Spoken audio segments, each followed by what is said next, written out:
ou nous, ou lui, selon ses conditions. Effectivement, c'est la première des choses.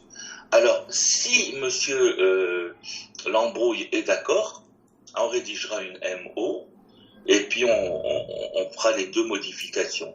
On avancera la date chez le notaire, et on modifiera la clause inclusion. D'accord ? Donc, on ira relever le numéro de chaque clause, on l'écrira à M5, on mettra le numéro de la clause, et on dira que la date de signature chez le notaire est avancée au 1er mars, puis 11.6 inclusion, et on dira que, comme c'est une modification, on peut rajouter que le sub-0, on n'est pas obligé de remettre toutes les inclusions, parce que c'est une modification, c'est pas une contre-proposition. Alors on va dire en échange de la date, en contrepartie du changement de date, le vendeur est prêt à laissera à l'acheteur le sub-0. Petite question rapidement par rapport à ça. Pardonnez-moi. Petite question rapidement par rapport à ça. Si jamais le sub-0 se retrouvait dans les exclusions et que là on voulait le modifier dans les inclusions, est-ce qu'il faudrait mettre la clause 11.5 et 11.6 pour mettre aucune dans les exclusions aussi? Non, c'est ce que je vous disais. Comme c'est pas une contre-proposition, on ne va parler que du sub-0, rien d'autre. Parce que le notaire prendra la dernière contre-proposition s'il y en avait une, ou la PA toute seule, ou la PA est la dernière contre-proposition. Et il prendra la MO aussi. Parfait. C'est exactement ce que je disais, Félix Alexis. Ce n'est pas comme la contre-proposition où on est obligé de tout répéter. Dans la contre-proposition, comme vous allez avoir cet après-midi, oui, il faut tout reprendre à zéro, mais pas dans la modification. Ça va ? Très bien. Alors ça, c'est le cas où il est d'accord. Mais s'il n'est pas d'accord, qu'est-ce qu'on fait ? Si M. Lambrouille, il veut ni du sub-0, ni avancer la date de 10 jours. On informe le courtier que notre client ne veut pas. Alors, on peut rien faire. On informe le courtier exactement. On informe M. Stividan que notre client n'est pas d'accord. On s'en tiendra exactement à ce qu'on a convenu. Vous voyez, la modification, ça prend l'accord des deux. Vous avez vu, Félix et Félix Alexis, chacun a pensé à prévenir son client. Avant de donner, on décide jamais pour notre client. Quand on reçoit la sollicitation par Stividan, on dit attends, je vais demander à mon acheteur, M. Tom Lambrouille. Et une fois que, si jamais notre acheteur répondait non, il faut, par courtoisie bien sûr, et puis informer, donc vous informez monsieur Stividan, qui va informer son client que votre client n'accepte pas. Voilà, on voit bien que la modification, il faut les deux, toujours les deux. Je vous ai donné un petit exemple de modification qui intervient après la réalisation des conditions. Bon, ça vous saviez. Maintenant, question 2. Attention, là, rappelez-vous, on a fini les conditions le 16 janvier. Toutes les conditions ont été réalisées le 16 janvier 2020. Mais le 3 février, n'oubliez pas, on va chez le notaire le 1er ou le 10 mars, selon qu'on a on est quand même à 1 mois et quelques de la date de signature. Bon, le 3 février, en allant avec vous prendre des mesures pour faire confectionner un meuble dans la chambre des maîtres, M. Lambrouille constate une inondation au sous-sol. M. Seller est en ardente, le vendeur, discussion avec un employé de la ville, qui l'informe qu'après avoir effectué quelques contrôles, il est en mesure de lui confirmer que toutes les canalisations de la ville sont en bon état de fonctionnement et que le problème est de façon la plus probable lié au mauvais état des drains qui devraient être changés. On vous donne à peu près ce que ça pourrait coûter, 15 000 plus taxes. Compte tenu de la conversation animée entre les deux protagonistes, vous quittez, parce que vous ne pouvez pas prendre les mesures, là, il y a l'inondation. Vous prenez rendez-vous pour le lendemain et vous vous retirez avec votre client, M. Lambrouille. Sur le chemin du retour, ce dernier, très suscité, s'exclame, ah ben moi je vais acheter une maison, pas une piscine, mais naturellement il a eu beaucoup d'eau, etc. Puis il rajoute, je ne veux plus acheter dans ces conditions, j'annule la PA. Que lui répondez-vous? Quels sont les conseils et explications que vous lui donnez? Oui, Félix. Vous faites d'abord le premier devoir du courtier, c'est de protéger la transaction. Donc, en partant sur ce principe-là, moi, je réfère mon client à la clause 10.7 de la PA. Donc, si on peut la regarder ensemble, ça l'explique exactement les démarches à suivre, qu'est-ce qui est prévu au contrat. Quelle clause, pardon, excuse-moi? 10.7. 10.7. Alors, attends 2 minutes, Félix. Juste, c'est très bien, mais attends quelques minutes. Est-ce que on peut annuler la PA? C'est la question que je pose, sauf à Félix. Félix, je ne lui pose pas, et c'est très bien, tu as bien été bon. Et tu vas reprendre le flambeau dans quelques minutes. Selon vous, comme ça, sans trop se casser le bicycle, sans lire quoi que ce soit, est-ce que le client peut annuler la PA? Non. Alors, on me dit non et on me dit oui. Félix, Alexis dit non. Vous avez raison tous les deux. Mais c'est-à-dire on ne peut pas l'annuler one shot, directement, on ne peut pas. Pourquoi? Parce qu'on a signé un contrat, n'oubliez pas, c'est fini. Le contrat est signé, on doit aller chez le notaire. Donc, ça ne peut pas être unilatéral, tout de suite, je suis pas content, j'annule. Mais la loi a prévu un problème comme ça, a prévu qu'un vice ou une irrégularité se déclare après l'acceptation, après la réalisation des conditions, et a mis au point une procédure, et Félix, qui a été la voir, va nous dire ce qui se passe. Mais attention à ne pas vous laisser emporter. On ne peut pas dire à son client, ben c'est bon, on va annuler la PA. On n'a pas les moyens d'annuler direct. Et ce qu'on va dire à son client, écoute, on ne peut pas annuler comme ça. On est obligé de donner la chance au vendeur de régler le problème. Et s'il règle le problème, ben on achète. Et s'il ne règle pas le problème, on va pouvoir s'en sortir. Et t'inquiète pas, client, je vais t'accompagner parce qu'il y a des délais très précis. Et c'est ce que Félix va nous dire. Vas-y, Félix, qu'est-ce qu'on peut faire selon la clause que tu dis? Et dans un premier temps, le vendeur, il disposera d'un délai de 21 jours pour remédier à la situation à ses frais. Donc, il va effectuer les réparations. Alors, je reprends chaque point que tu dis. Alors donc, effectivement, dans un premier temps, la seule chose que peut faire l'acheteur, son courtier va lui dire, tu vas envoyer un avis au vendeur et tu vas lui donner 21 jours pour remédier à la situation. Ça, c'est la première chose à faire. C'est prévu à la clause 10.7, c'est ça? Je ne vous rappelle plus du numéro, si c'est 10.7 ou 10.5, peu importe. Si tu dis 10.7, c'est 10.7. Alors, ça, c'est la première chose qu'on peut faire et c'est la seule chose. Parce que la loi l'a prévu dans le formulaire. Vous vous rappelez quand je vous ai dit, il y a quelquefois d'autres délais qui sont ailleurs, on va les voir. Alors ça, ce mini-cas-là, cette situation, je sens que ça va tomber dans les prochains examens de l'OACI. Ok? Rappelez-vous, on ne répond pas, oui, j'annule tout de suite, c'est pas possible, mais on va, dans un premier temps, donner, l'acheteur va envoyer, c'est toujours des avis, un avis au vendeur pour remédier la situation dans les 21 jours à partir de la réception de l'avis. Ensuite, deuxièmement, qu'est-ce qui se passe? À partir de là, si le vendeur en question il décide de ne pas remédier à la situation, mais il va envoyer un avis à l'acheteur, lui signalant qu'il ne va pas procéder aux réparations. Donc, à ce moment-là, c'est ça, l'obligation du vendeur seront diminuées d'autant. Ou encore, qu'il rend la promesse d'achat nulle et non avenue. Donc, c'est à ce moment-là qu'on met fin au contrat, si je comprends bien. Alors, oui, mais on va préciser, si tu veux bien. Donc, il ne veut pas remédier à la situation. Il y a 2 cas qui sont pareils. Hein. Ou bien, il répond dans les 21 jours, le 5e, le 6e, le 8e, le 20e, le 21e. Il répond, écoute, non, acheteur, je suis désolé, moi, je remédie pas à la situation. En gros, t'achètes tel quel ou t'achètes pas. Ou bien, il répond pas du tout. Donc, c'est la même chose. Et le délai de 21 jours est passé.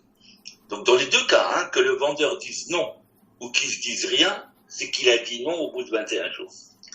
À partir du moment où l'acheteur en est informé, c'est-à-dire soit le jour où le vendeur répond, soit le 21e jour. À partir de ce moment-là, l'acheteur, il a 5 jours pour annuler la promesse d'achat. Il a 5 jours pour annuler la promesse d'achat. Et s'il annule, eh bien, tous les frais qu'il a engagés, l'acheteur, seront payés par le vendeur. Parce que le vendeur a promis une maison qui a été visitée, inspectée, tout ça, puis là, il a occasionné, c'est bien, on est responsable du bien qu'on a sous sa garde, dans le principe de la responsabilité civile, et ben ça se prolonge aussi. Vous voyez, tous les principes de droit se prolongent. Il n'y a jamais, si on regarde bien, c'est presque un principe de responsabilité. Si oui, je t'ai promis ça, donc si jamais ça est abîmé au moment où je te le livre, tu as le droit de sortir de l'affaire. Alors c'est ce qui se passe. Donc je répète, l'acheteur a 5 jours, vous allez le relire à la classe, mais en 2 secondes, vous allez le lire, 5 jours pour dire oui ou non, enfin pour dire au vendeur bye bye. Là, il peut annuler la promesse d'achat. Félix Alexis, là, il peut. Alors, oui, Alex, je t'en prie. Après, Félix va nous lire. Si la date de la signature chez le notaire est dans le 21 jours, il va falloir modifier aussi cette date-là, je présume? Très bien, exactement. Il n'y a pas le choix. C'est sûr. Bien sûr. Tout à fait. C'est sûr. Sinon, il y a toutes sortes de façons. Normalement, on la modifie d'un commun accord parce que le vendeur, il veut pas perdre son client, tu comprends? Mais dans tous les cas, on pourrait arriver légitimement à demander au notaire de prélever une somme à titre de réserve de garantie, si tu veux. Mais tout à fait. Félix, tu nous relis donc le début de la clause, exactement ce qui est écrit, les 2 premiers points de la clause, depuis la rémédiation. En fait, l'acheteur pourra, dans les 5 jours suivant la réception d'un avis du vendeur à l'effet qu'il ne remédiera pas au vice ou à l'irrégularité ou suivant l'expiration du délai de 21 jours, en absence de tout avis, aviser le vendeur par écrit. Donc, il va l'aviser soit qu'il achète avec les vices et les irrégularités soulevées. En conséquence, les déclarations et les obligations du vendeur seront diminuées d'autant. Ou, dans le B, là, qu'il ne rend cette promesse d'achat nulle et non aveugle. En conséquence, les honoraires, dépenses, comme vous l'avez expliqué, toutes les dépenses engagées seront aux frais du vendeur. Très bien, Félix. Donc, tu vois, c'est très bien. Tu m'as répondu que tu ne veux pas remédier ou tu ne m'as pas répondu à partir du moment où je le sais, j'ai 2 solutions. Ou j'accepte, moi, en tant qu'acheteur, d'acheter avec tel quel, parce que c'est ce que tu me dis, en fait, et naturellement, le vendeur, il n'est plus responsable des drains, dans notre cas, etc. Ou l'acheteur, il a 5 jours, il peut réfléchir 1 jour, 2 jours, 5 jours pour annuler la promesse d'achat. S'il annule, eh bien, tous les frais qu'il a encourus lui seront remboursés par le vendeur. L'inspection, etc., etc. Maintenant, la question qui te pose, qu'est-ce qui se passe si les 5 jours aussi passent et que l'acheteur ne dit rien? Donc, le vendeur a répondu qu'il ne remédiait pas ou n'a pas répondu. Le délai de 5 jours court, l'acheteur ne fait rien. Qu'est-ce qui se passe selon vous? La promesse d'achat est bonne? Oui, il sera obligé de respecter la promesse d'achat. Vous pensez? Oui. Et est-ce qu'il y a quelqu'un qui a un point de vue opposé? Ben parce que la propriété n'est pas vendue comme elle avait été visitée au début. Et c'est ça. Alors? Les conditions n'ont pas été respectées. Ça s'annule?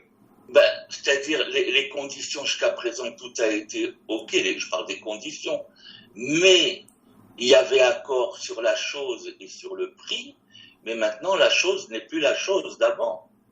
Donc on a tout fait pour que le vendeur, avec les délais, rétablisse la chose.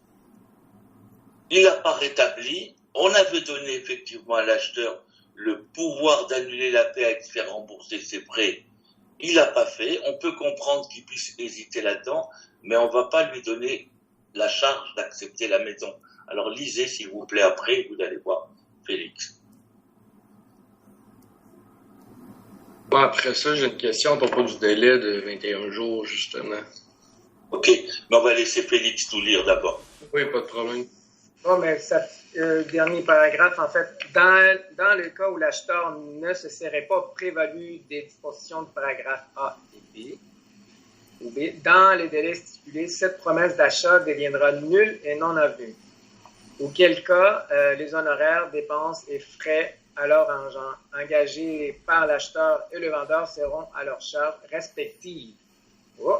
Très bien, c'est exactement ça. Donc, si jamais l'acheteur n'utilise pas son délai de 5 jours pour annuler la PA, passé les 5 jours, la PA sera nulle et non avenue, mais cette fois-ci, il ne sera pas remboursé ses frais par le vendeur. Chacun gardera ses frais qu'il a engagés pour la vente de la maison. Alors, juste une chose. Tout ça, rappelez-vous, c'est, comme a dit Félix, c'est à la clause 10.7, je crois. 10.7. Alors, je sais pas si c'est à 10. C'est quoi 10.5. Ouais, c'est 10.5. Ça dépend, peut-être. C'est quoi, c'est une PAD que tu as pris, toi? PA 10.5. Voilà, la PA normale, c'est une 10.5. Oui, c'est ça. Moi, tout ce que j'avais à la main, c'est une PAD en ce moment. C'est très bien, mais comme ça, on le sait. PA 10.5, c'est ce que je pensais, mais PAD, tu as raison, c'est 10.7. Et quelquefois, ça décale parce qu'il y a des choses en plus. Hey, n'oubliez jamais, même tout à l'heure, vous allez voir dans votre examen, vous avez toujours des sources de documentation. Vous avez une PA, très souvent. Quand on vous pose une question comme ça, si on vous posait une mise en situation comme celle-ci, on peut vous poser des questions à choix multiples, mais si c'était une mise en situation, il y aura une autre mise en situation où on va peut-être vous demander de remplir une PA. Donc vous l'avez, la PA. Alors, faut pas paniquer, je me rappelle plus des 5 jours. Allez le lire, c'est tout. Vous avez tout ce qu'il faut pour répondre. Ça va? Alors, il y avait une question sur les 21 jours. Je sais plus qui est-ce qui voulait. Michael, oui, Michael. Dans le fond, si le vendeur accepte de faire les travaux, on s'entend qu'un drain français, ça peut prendre plus que 21 jours à réparer. Qu'est-ce qui se passerait dans ce cas-là pour les délais? C'est ce qu'a dit Alec, il y a deux choses qui peuvent être faites. Soit on fait une modification pour reporter la date chez le notaire, et là, il n'y a pas de problème, le vendeur, il sera, c'est son intérêt d'accepter de faire une modification. On va pas le forcer, mais c'est son intérêt parce que si c'est pas fait dans les 21 jours, l'acheteur a le droit d'annuler la PA. C'est ça qu'il faut comprendre. La clause, si vous la lisez bien, elle dit à partir du moment où l'acheteur envoie l'avis au vendeur, il lui donne 21 jours pour remédier. Et il a le droit. Au bout de ces 21 jours, c'est son délai de 5 jours qui compte. Tu vois? Alors donc l'acheteur est en position de force.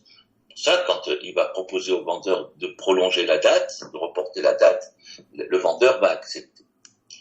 Si tous les deux veulent quand même signer, malgré que la réparation n'est pas faite, ils vont, dans la modification, tous les deux, ils vont signaler le problème et ils vont dire que, en ce qui concerne l'argent, le prix, la remise du prix, que le notaire gardera une somme de 15 000, 20 000, 30 000 dollars à titre de provision, de couverture, en attendant que les travaux soient finis. Et voilà. Mais ça pose pas de problème. On fera encore avec une modification. Parfait, merci. Je vous en prie. Ce qui est important de comprendre ici, c'est qui est en position forte. Le premier qui est en position forte, c'est l'acheteur. Mais ne croyez pas que c'est toujours l'acheteur. Je vais vous dire pourquoi. C'est l'acheteur. Juridiquement, il a le droit de donner 21 jours et pas plus. Lui, il a le droit de donner au vendeur 21 jours pour remédier à la situation. Si le vendeur ne le fait pas, il peut annuler la promesse d'achat. C'est ça qu'il faut comprendre. Mais en règle générale, il n'est pas dans une position si forte que ça parce que, tu sais, il a mis beaucoup d'argent, de temps, il a peut-être déjà vendu sa maison, tu comprends? Et alors donc, psychologiquement, il n'est pas forcément en très bonne situation. C'est pour ça que les deux ont intérêt, c'est pour ça que le législateur, il a prévu, ok, un délai ferme, mais pas très long, et puis il y a toujours des moyens juridiques de prolonger les délais d'un commun accord, de prévoir d'un commun accord des sommes qui vont être gardées par le notaire jusqu'à ce que les travaux soient finis. Ça va? Par rapport à ça, est-ce que l'entente dans le 21 jours pourrait être une entente monétaire au lieu des réparations? C'est-à-dire, par exemple, le droit français, si on avait même un montant, je pense, de 15 000 plus taxes dans l'exemple, est-ce qu'il pourrait dire, ben, regarde, moi, ça va me prendre plus que 21 jours, l'autre a déjà vendu sa maison, il veut vraiment rentrer le plus rapidement possible, il dit, regarde, ben, parfait, on s'entend à 14 000 je te fais un transfert, puis je m'occupe du problème. Bien sûr, il faut très bien rédiger la modification, parce qu'il faut très bien, comme vous vous rappelez, hier, quand je vous ai lu la modification pour le prix et pour les travaux, les bardeaux du toit, vous vous rappelez, à la fin, il fallait pas oublier le fait que cet arrangement, ça y est, il finissait, il remplissait, il répondait parfaitement, il venait remplir la condition d'inspection.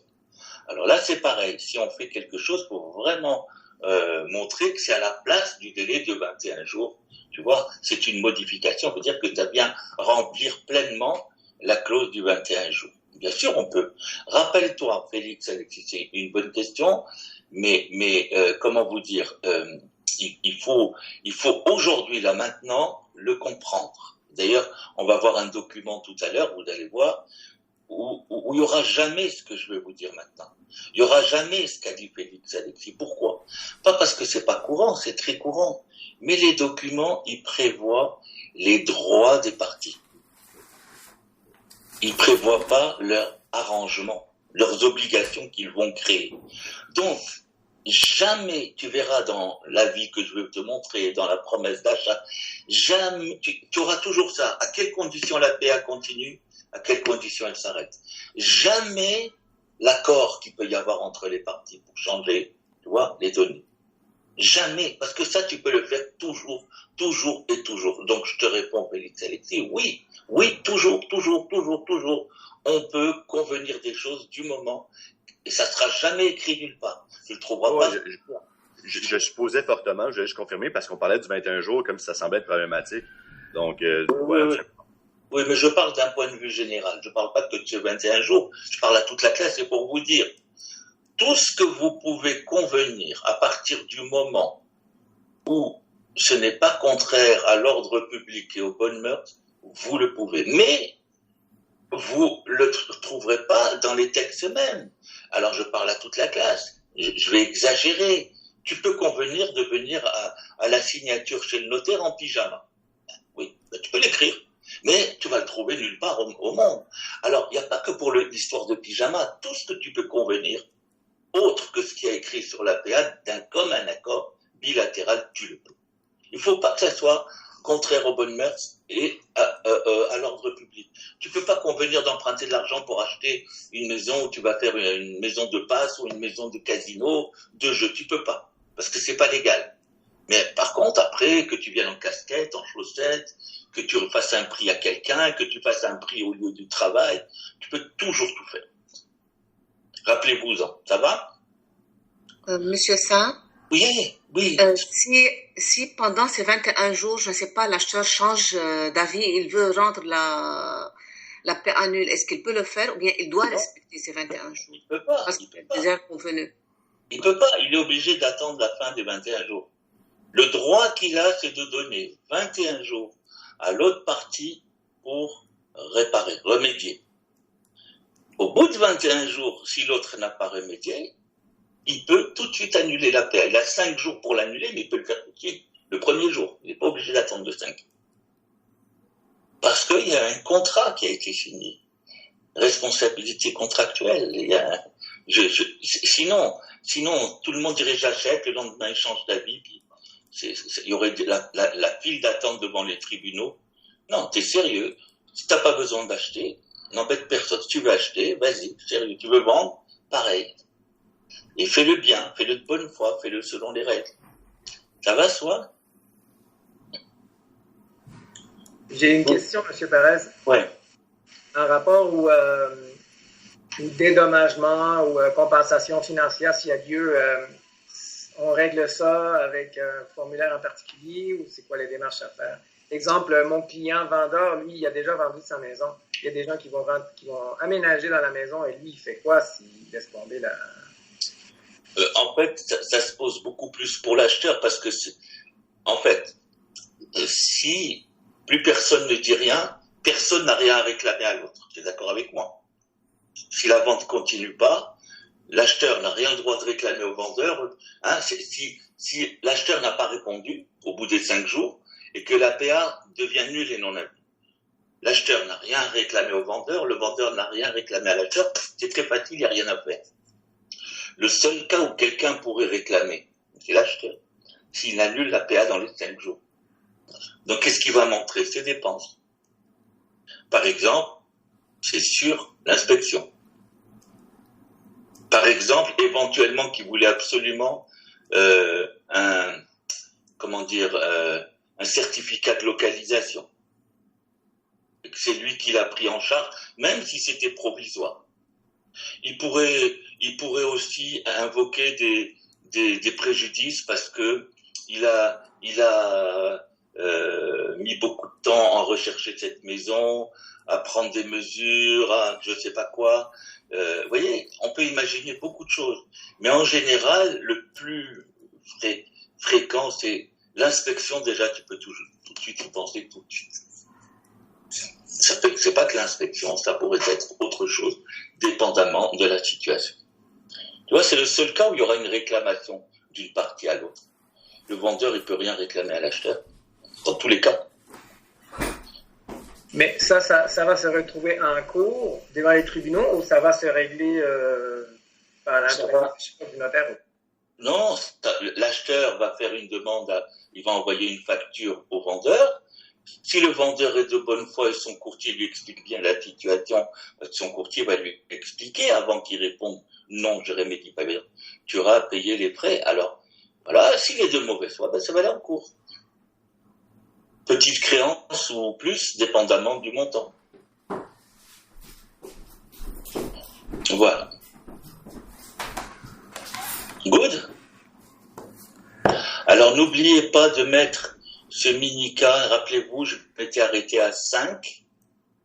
Et j'ai sauté de 5 à 10 parce que c'est que 6, on l'avait fait. Je ne sais pas si on l'avait fait, je vous l'avais donné en loi sur le courtage, mais en fait, c'était un avis de divulgation qu'on avait rempli. Je vous avais pas écrit peut-être 6, mais c'est ça. Et 7 et 8, c'est des, comment vous dire, c'est des autres exemples d'avis de divulgation. Pour ça que, voilà, on en a fait pas mal. Et 9, c'est quelque chose que je vous montrerai peut-être un peu plus tard dans le cours de PPA, parce qu'aujourd'hui, je veux finir quelque chose pour que vous puissiez vous concentrer pour votre examen. Là, il faut avoir un très, très, très, très bon examen. Puis, j'ai une petite surprise pour vous tout à l'heure quand on a fini la VS. Je vais vous montrer la S. Et puis ensuite, ma foi. Alors, j'ai pas de corrigé shopping pour ça. Ce qu'on vient de faire, j'ai pas de corrigé. Il faut le... Oui. D'accord. Vous étiez content du corrigé que je vous ai envoyé? Oui. Voilà. Donc quand c'est avec plaisir. Hein? Et aussi, s'il vous plaît, est-ce que ce matin, vous corrigez examen 2 aussi? Oui, on va faire juste les questions de cours. Oui, tout à fait. C'est ça. Oui. Merci. Très bien. Alors attends, donne-moi une seconde d'abord. Voilà, attention, je vous demande pas tout ce qu'on fait ce matin, vous ne l'avez pas pour l'examen. On est d'accord. Donc même si je vous montre la S, c'est pour ça que j'ai hésité à vous envoyer le corrigé du K2 parce que je parle de la S, mais je ne veux pas que vous l'utilisiez pour aujourd'hui. De toute façon, vous n'aurez pas l'occasion. Alors, regardez, qu'est-ce que c'est que la S? c'est un avis. D'abord, il faut voir que c'est un avis. Normalement, un avis, on pourrait le faire même sur du papier blanc. Regardez, c'est un formulaire recommandé. Vous le voyez, hein, l'avis, oui ou non? Bon. Il s'appelle avis et suivi de réalisation des conditions. Et là, qu'est-ce que vous remarquez à la clause 1? Que l'avis peut être donné soit par l'acheteur, soit par le vendeur. Il n'y a pas à réfléchir. Si l'acheteur a besoin de donner un avis, il prend ce papier. Tu vois, si le vendeur, il prend ce papier. Et il le fait à l'autre personne en face. Donc, si on coche à gauche acheteur, là, c'est obligatoirement à droite vendeur. Ça veut dire que l'acheteur, on va mettre son nom. S'ils sont deux, c'est toujours la place pour deux. S'il y a deux acheteurs, ils vont mettre leur nom à gauche et ils vont faire l'avis au vendeur ou aux deux vendeurs à droite. C'est eux qui envoient un avis. Un avis, je t'avise, je mets à ta connaissance. C'est tout. C'est tout. C'est tout. La plupart du temps, essayez de vous rappeler ça. Un avis, c'est comme un mouchoir. Ça sert normalement une fois. Une fois. Je prends, je me mouche, je jette à la poubelle. Ben là, je jette pas à la poubelle, je garde. Alors, une fois qu'on a dit qui fait l'avis et à qui il est fait, on met l'adresse de l'immeuble. N'oublie pas. Et puis, ensuite, on dit, cet avis, il est relatif à quoi? Parce qu'on va pas faire des avis parce qu'on s'est rencontrés à la fête foraine la semaine dernière. Non, faire un avis parce qu'on a signé une PA ensemble, soit on a une contre-proposition, une annexe R, et on veut faire un avis par rapport à quelque chose qui est écrit là. C'est juste un avis. On veut dire je t'avise que. Alors, la première, je vais la sauter. Pourquoi? Parce que avec 4 points, alors tu as préparé plein de cas, tu vas voir, on va en reconnaître pas mal. Là, on a mis une générale. On te dit que, au terme de la clause du formulaire identifié ci-dessus, avis est donné que, et on coche, l'acheteur rend nulle et non avenue la promesse d'achat. S'il veut la rendre nulle, ou le vendeur, ça dépend si l'avis est fait par l'acheteur ou le vendeur. Ça, c'est général. Mais là, vous allez reconnaître, vous voyez, la clause avec 4.2, vous vous souvenez, les choix de l'acheteur, si l'acheteur n'amenait pas l'engagement hypothécaire, les choix du vendeur, il pouvait lui demander d'aller faire une qualification chez un prêteur qui lui désignait lui-même. Alors c'est exactement ça.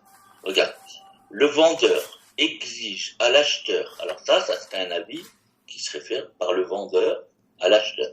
Et là, le vendeur va mettre son nom ici, il va cocher vendeur, le nom de l'acheteur, il va juste cocher cette clause, AV4.2. C'est tout ce qu'il va faire et il va écrire le nouveau. Le vendeur exige de l'acheteur qu'il fasse immédiatement à ses frais auprès du prêteur hypothécaire suivant, Banque Alpha, c'est ça la banque que le vendeur présente à l'acheteur. Dans un délai de, je te donne 15 jours de plus, 15 jours, une nouvelle demande d'emprunt hypothécaire conforme aux conditions énoncées. Et c'est tout. Ils cochent ça et ils vont, et après on va voir les signatures, comment ça se passe. En fait, le vendeur cochera ici, signé à Montréal telle date, et ça c'est l'accusé de réception de la part de l'acheteur. L'acheteur, il répond pas. Quand le courtier lui amène en double exemplaire, l'acheteur, il coche, et ça veut dire qu'il accuse réception. On a besoin d'être sûr qu'il a reçu l'avis, l'acheteur. Vous voyez, un mouchoir, et c'est fini. Bon, maintenant on va continuer, vous allez reconnaître quelque chose. Avec 4.3, il y a 3 cas. Au terme de la clause 8.1. Alors là, elle est identifiée, tu vois, là comme là, on vous parlait des clauses avec leur numéro 6.3. 8.1 et 9.1. Le financement, l'inspection et les documents. Vous vous rappelez, c'est les 3 clauses qu'il y a toujours. Là, il y a leur clause qui est prête. Alors, pour la clause 8.1, d'abord, pour la clause de financement, vous voyez, c'est la seule chose qu'on peut aviser. Tu vois? On n'avise pas comme quoi on a reçu l'engagement. Pourquoi? Parce que je vous ai dit, ça prend pas un avis, ça prend l'engagement lui-même du prêteur. Par contre, la clause d'inspection, il y a 3 cas. Donc ça, cette fois-ci, c'est l'acheteur qui va faire l'avis. Un acheteur, il va écrire l'acheteur, il fait l'avis au vendeur. Et l'acheteur, qu'est-ce qu'il dit? L'acheteur a fait inspecter l'immeuble par un inspecteur en bâtiment ou un professionnel. Il a lu le rapport d'inspection et se déclare satisfait de l'inspection effectuée. En conséquence, cette condition est réalisée. Et il cochera là. S'il veut, il n'est pas obligé de le faire. Rappelez-vous, mais s'il veut le faire, voilà l'avis là sous la main. Par contre, voilà deux clauses qui pourraient cocher au lieu de la première, dépendamment du cas. Deuxième, l'acheteur a fait inspecter l'immeuble par un inspecteur en bâtiment ou un professionnel. Il renonce à la lecture du rapport d'inspection et se déclare satisfait de l'inspection effectuée. En conséquence, cette condition est réalisée. Alors, quelquefois, pour des raisons de délai, etc., l'acheteur fait inspecter l'immeuble. Même pendant l'inspection, on obtient, vous verrez quand vous irez avec vos clients, vous savez déjà presque tout pendant l'inspection elle-même ou quand l'inspecteur vous quitte, mais quelquefois le rapport prend quelques jours pour qu'il vous le donne. Alors, il y en a qui vous le donnent sur place, mais il y en a qui ça prend quelques jours.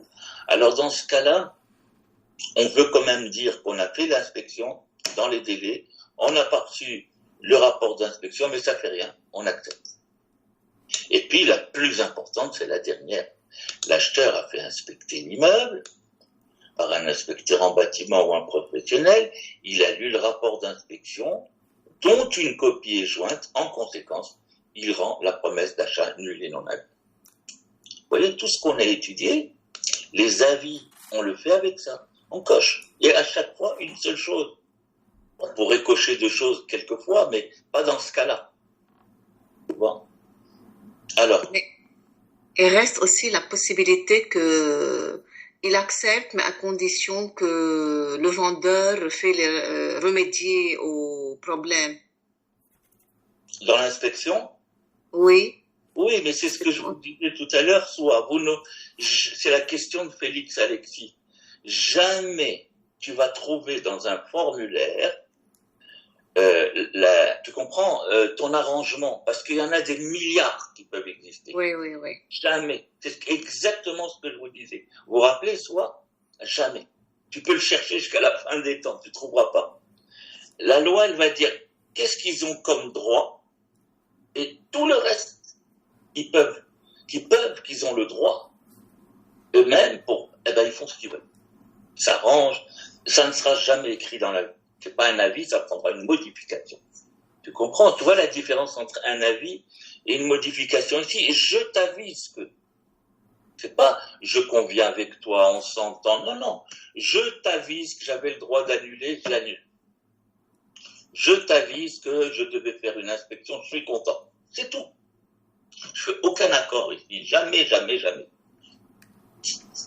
Alors, on continue. Monsieur Pérez. Oui.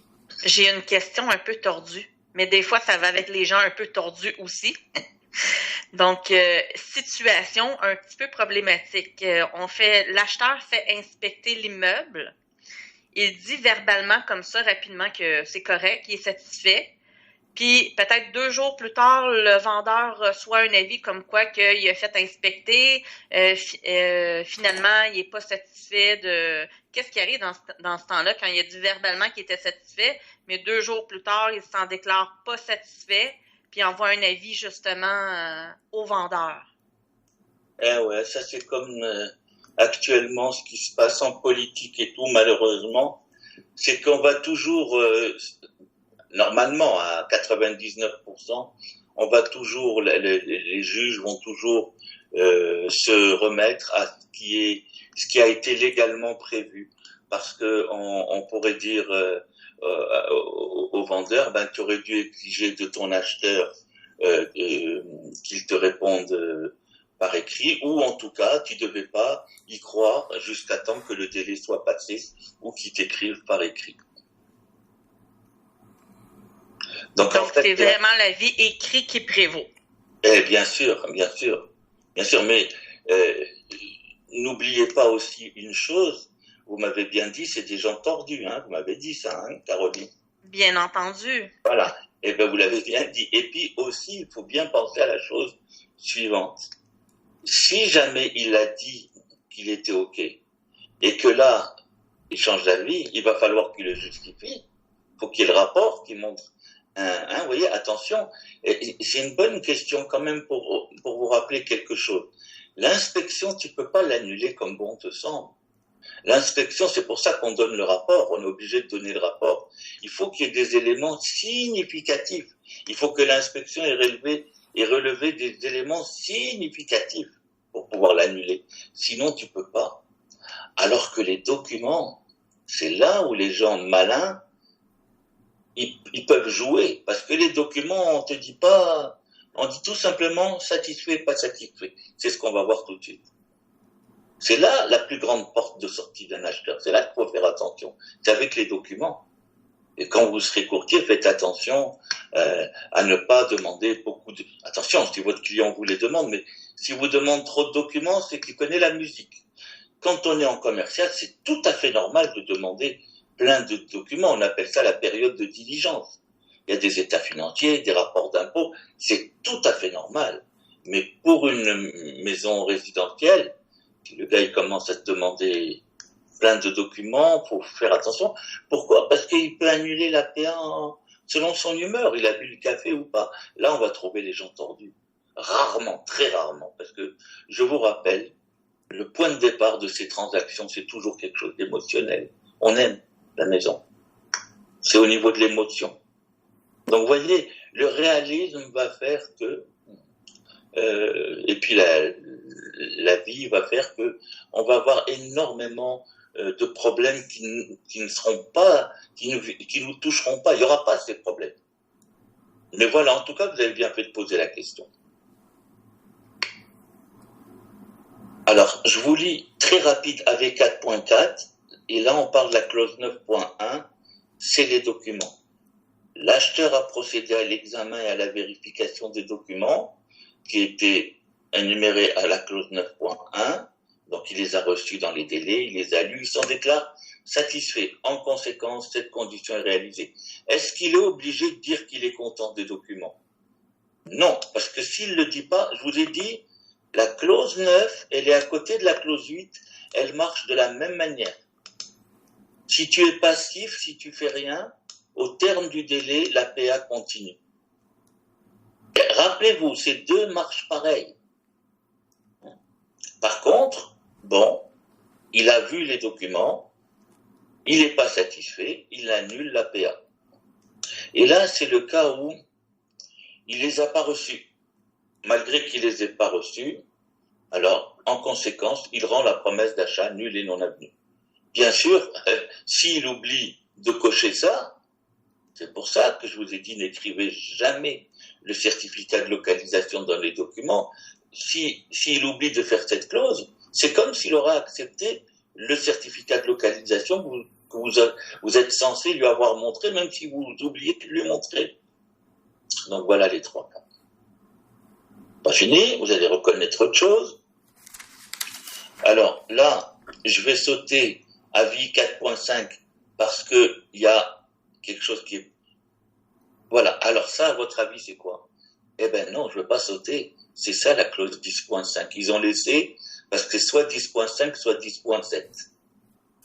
Vous voyez, c'est exactement ce qu'on parlait avec Félix. Les parties ont reçu une dénonciation quant aux vices ou irrégularités affectant les déclarations et les obligations du vendeur. Parce que cette sous-clause, elle s'appelle vices et irrégularités qui affectent les déclarations et les obligations du vendeur. En conséquence, tu vois, si l'acheteur, il veut envoyer l'avis aux 21 jours, il coche la première. L'acheteur avise le vendeur que celui-ci a 21 jours à compter de la réception pour l'aviser qu'il a remédié. C'est ce que je disais à votre camarade, je crois, à Michael tout à l'heure, qu'il a remédié, pas qu'il va remédier, qu'il a remédié à ses frais, aux vices, etc. Bon. Ou bien, il peut très bien aussi lui envoyer. Alors ça, c'est quand l'acheteur donne l'ultimatum. Là, le vendeur, il envoie une lettre en disant « j'ai remédié ». Ou bien, il envoie un avis, c'est un seul qu'on coche. Le vendeur, il ne veut pas. Alors, il coche la troisième. Le vendeur ne remédiera pas. Ou bien, l'acheteur, il dit, bon, c'est une seule chose, j'achète avec les vices telles quelles. Ou bien, l'acheteur rend la promesse d'achat nulle. Il n'y a pas de blablabla, tu vois. Et tu vois encore, soit, on ne parle pas de leur entente. s'ils veulent faire une entente. Parce que ils peuvent toujours faire l'entente. Bon, et là, ça va vous plaire, avec 4.6, au terme de la clause R2.1. Ça, c'était à votre examen aujourd'hui, hein, l'annexe R. Vous savez, celle où on dit qu'on achète à condition de vendre notre maison. Avis est donné que l'acheteur a réalisé la condition R2.1. Et le cas échéant, joint la copie du prêteur sans condition. Parce que, rappelez-vous, hein, au départ, il y a 3 conditions. L'inspection, le financement et la vente de la maison. Comme il faut tout de suite faire l'inspection et le financement, la banque, elle va donner l'accord à condition, elle-même, elle va dire à condition qu'acheteur, tu vends ta maison. Quand tu vas me montrer que tu l'as vendue, ben, j'enlèverai la condition. Alors justement, au moment où l'acheteur a vendu la maison, il prévient le vendeur en lui disant, voilà, avec l'avis, tac, tac, j'ai vendu, et voilà la nouvelle lettre de la banque où elle me prête l'argent sans la condition de vendre ma maison. Bon, maintenant, l'acheteur aussi, s'il n'a pas pu trouver un acheteur lui-même, il peut renoncer au bénéfice de la condition R2.1 et il démontre qu'il a l'argent. Il joint un certificat de TPG, ce que vous voulez. Donc on coche ou l'un ou l'autre. Ça, c'est pour la R2.1. Mais regardez, ça va être l'avis de 72 heures. Au terme de la clause R2.2, avis est donné que le vendeur a accepté une nouvelle promesse d'achat portant sur l'immeuble dont toutes les conditions ont été réalisées, excluant le fait de signer l'acte de vente chez le notaire. Donc, quand le vendeur envoie ça à l'acheteur, avis est donné que le vendeur, donc c'est forcément à l'acheteur, son courtier va lui dire, tu as 72 heures, regarde. Pourquoi? On n'est pas obligé de répéter le 72 heures. Parce que le vendeur t'envoie cet avis pour te rappeler que sur l'annexe R, le R2.2, il disait que si il te donne un avis qu'il a une deuxième promesse d'achat, tu as 72 heures pour lui répondre. Vous comprenez, hein? Donc, il y a une suite logique dans les formulaires. Je vois qu'il y en a qui font comme ça, ils ont très bien compris la suite. Hein? ALEC national et soit international. Hein? Bon, alors, voyez-vous, ou bien, avec 4.7, mais le deuxième, l'acheteur, il a déjà reçu cet avis du vendeur qui lui dit j'en ai une deuxième, et là, il dit écoute, ok, je renonce à ma R2.1, je te prouve que j'ai l'argent. Et... Monsieur Pérez? Oui? Petite question là-dessus. Pourquoi il faut qu'il démontre qu'il y a les fonds nécessaires? Parce que dans AV4.7, ce n'est pas comme ici. Dans AV4.6, il a vendu sa maison et il en informe le courtier. Alors que là, il en informe le vendeur. Alors que là, l'acheteur réagit à l'avis du vendeur comme quoi il a une deuxième promesse d'achat. Donc à cette date-là, il n'a pas encore vendu sa maison parce que s'il avait vendu, il se serait prévalu de AV4.6. Est-ce que vous voyez la différence entre AV4.6 et AV4.7 en situation? AV4.6, si le vendeur envoie un avis à l'acheteur, non, je m'excuse, je suis en train de mélanger, pardonnez-moi, attends. Non, c'est bien ça. Donc, parce que mes yeux, hein. AV4.6, il faut que vous compreniez que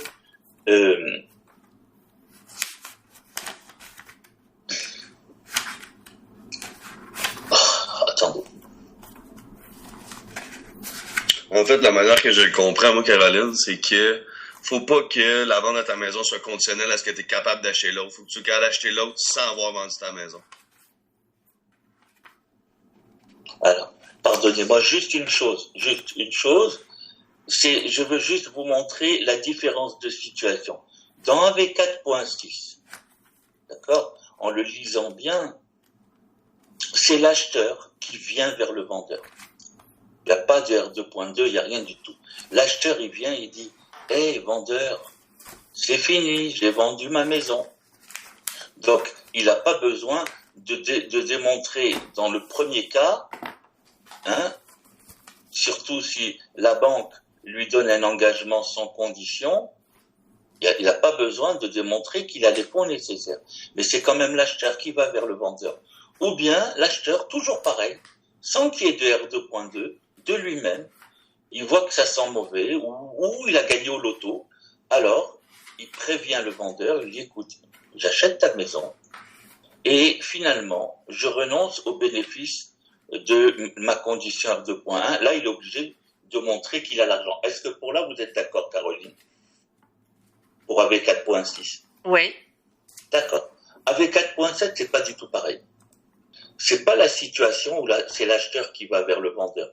L'acheteur, il continue péniblement d'essayer de vendre sa maison et tout ça, donc il peut pas se prévaloir d'AV 4.6, mais le vendeur, lui, il reçoit une deuxième promesse d'achat.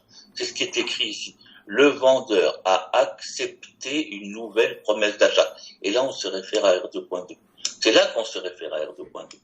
Alors, dans ce cas-là, le vendeur, il envoie l'ultimatum. Il dit, écoute, moi, j'ai une deuxième promesse d'achat. Maintenant, en gros, fais ce que tu dois faire en fonction des R2.2. Et là, c'est le vendeur qui envoie cet avis à l'acheteur. On est d'accord pour ça? S'il coche la première, c'est le vendeur qui l'envoie à l'acheteur? Oui, ça c'est bon. Très bien. Maintenant, l'acheteur, il va répondre ou pas. Si l'acheteur ne répond pas au bout de 72 heures, c'est fini, le vendeur peut vendre au deuxième. Mais l'acheteur, qu'est-ce qu'il peut faire avant le délai des 72 heures? Répondre. Il prend un avis lui aussi, il va avec 4.7 et il coche. Le deuxième, là, vous voyez, la deuxième, il la coche. Et pourquoi? Parce qu'il veut vraiment acheter la maison. Alors il dit au vendeur, écoute, pas de problème, j'ai bien reçu ton avis, mais c'est toujours moi qui achète en premier, et je renonce au bénéfice de ma R2.1, c'est-à-dire d'acheter à condition de vendre ma maison, et naturellement, là, il faut qu'il montre qu'il a l'argent. C'est normal. C'est bon, je viens de comprendre. Voilà, très bien. Vous voyez, en fait, Caroline, maintenant vous avez compris, c'est que peut-être tout le monde n'avait pas vu ça, c'est que chacune des clauses, il faut pas dire l'acheteur peut faire ici seulement, le vendeur. Non, dans chacune des clauses, dans celle-là, oui, il y avait que l'acheteur qui pouvait donner des avis. Mais dans la plupart, c'est acheteurs et vendeurs qui peuvent donner des avis. Ça dépend de la situation. Bon. C'est juste que j'avais compris que, vu que le vendeur avait reçu une nouvelle promesse d'achat, pour moi, c'est comme si la maison était vendue. Donc, je me demandais pourquoi il renonçait, mais qu'il fallait qu'il prouve en même temps qu'il y avait les fonds nécessaires si la maison est vendue. Mais non, il reste toujours le premier acheteur. C'est ça le truc. Et oui, c'est ça qui manquait comme détail. Et oui, parce que quand il a accepté la nouvelle promesse d'achat, attention, elle était conditionnelle à l'annulation de la première. Son deuxième acheteur, a coché sur une autre annexe R2.3 pour la rendre conditionnelle à l'annulation de la première, exactement. Alors, on prend V4.8. Vous voyez, c'est justement, imaginons ici qu'avec 4.7, le vendeur a envoyé un premier avis. Vous voyez, je coche. Vous voyez ma souris? Je coche. Hein, vous voyez la souris ou pas? Bon, le vendeur, il a dit à l'acheteur, voilà, j'ai reçu une deuxième PA. Et l'acheteur ne répond pas. Le travail du vendeur n'est pas fait, il attend 72 heures, mais pour après, je vous ai montré les délais que j'avais fait. Il faut vite qu'il prévienne le deuxième acheteur que ça y est, c'est fini, il a annulé la première promesse, donc c'est la deuxième maintenant qui est vivante. Alors c'est avec 4.8. Si l'acheteur ne répond pas à l'avis du vendeur comme quoi il y a une deuxième promesse d'achat qui a été signée conditionnelle à l'annulation de la première, si le premier acheteur ne répond pas, le vendeur prend un avis, au bout de 70 heures, il coche et il l'envoie au deuxième acheteur en lui disant le vendeur a rendu nul et non avenu une autre promesse d'achat déjà acceptée, pourtant sur l'immeuble décrit ci-dessus. Et bien sûr, il doit le faire dans le délai qui était indiqué R2.3. Vous voyez, Il est très bien fait, cet avis. Et puis, enfin, pour finir, ça c'est la clause, vous vous rappelez, file d'attente. Vous vous souvenez, Alec me fait une PA, sous condition de financement d'inspection. Le lendemain matin, SOA me fait une PA. Je dis, je peux pas. Je peux te l'accepter, mais conditionnel à l'annulation. C'est pas moi qui vais l'annuler, c'est elle s'annule d'elle-même. Si Alec n'obtient pas, par exemple, son financement. Et ça, on va cocher R2.4 avec SOA. R2.4, c'est l'équivalent de dire, cette promesse où il y a coché R2.4, elle est conditionnelle à l'annulation de la première promesse signée avec Alec, dans le cas où il n'obtient pas ces conditions. C'est pas moi, le vendeur, qui vais forcer Alec à partir, c'est qu'elle va mourir d'elle-même.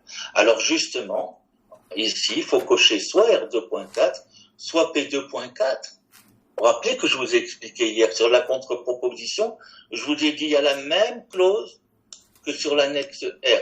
Ça, c'était dans le cas où, dans l'escalier hier, je sais pas si c'était Alec et Félix Alexis, quand Félix Alexis vient me voir, il croise Alec dans l'escalier, il n'avait pas du tout prévu que j'allais accepter celle d'Alec. Et moi, j'ai dit, ouais, elle est très bien ton offre, Félix, je veux bien l'accepter. Tout tel qu'elle est, mais conditionnel à l'annulation de la première. Tu savais pas, tu m'as pas fait l'annexe avec R2.4. Tiens, je prends une contre-proposition, j'accepte tout ce que tu me dis, je change rien, sauf que je vais cocher P2.4. P2.4, ça va être comme R2.4. Vous voyez, elle est très bien faite. Alors, donc, toute celle-ci, c'est là, puis, il reste une dernière chose. Qu'est-ce que c'est celle-là qui est générale? Eh bien, n'importe quelle clause. Peut-être la clause 12. Tu vois? Par exemple, la clause 12, imaginons qu'on ait reçu, on a fait la condition du droit de préemption du ministère de la Culture, et que le ministère de la Culture a refusé. Il veut acheter l'immeuble. Eh ben moi, le vendeur, il doit rendre nul et non avenu la promesse d'achat. Il va cocher ici, il va l'envoyer à l'acheteur, et il va lui joindre une copie de la lettre du ministre de la Culture qui veut acheter l'immeuble. Par exemple, ça peut être n'importe quelle clause, où on a inséré quelque chose, n'importe quel délai. Vous voyez, il est intéressant quand même cet avis. Alors, dans le corrigé du cas numéro 2, eh ben, on a le numéro 3, pardonnez-moi, que je vous ai envoyé hier sous la demande de shopping.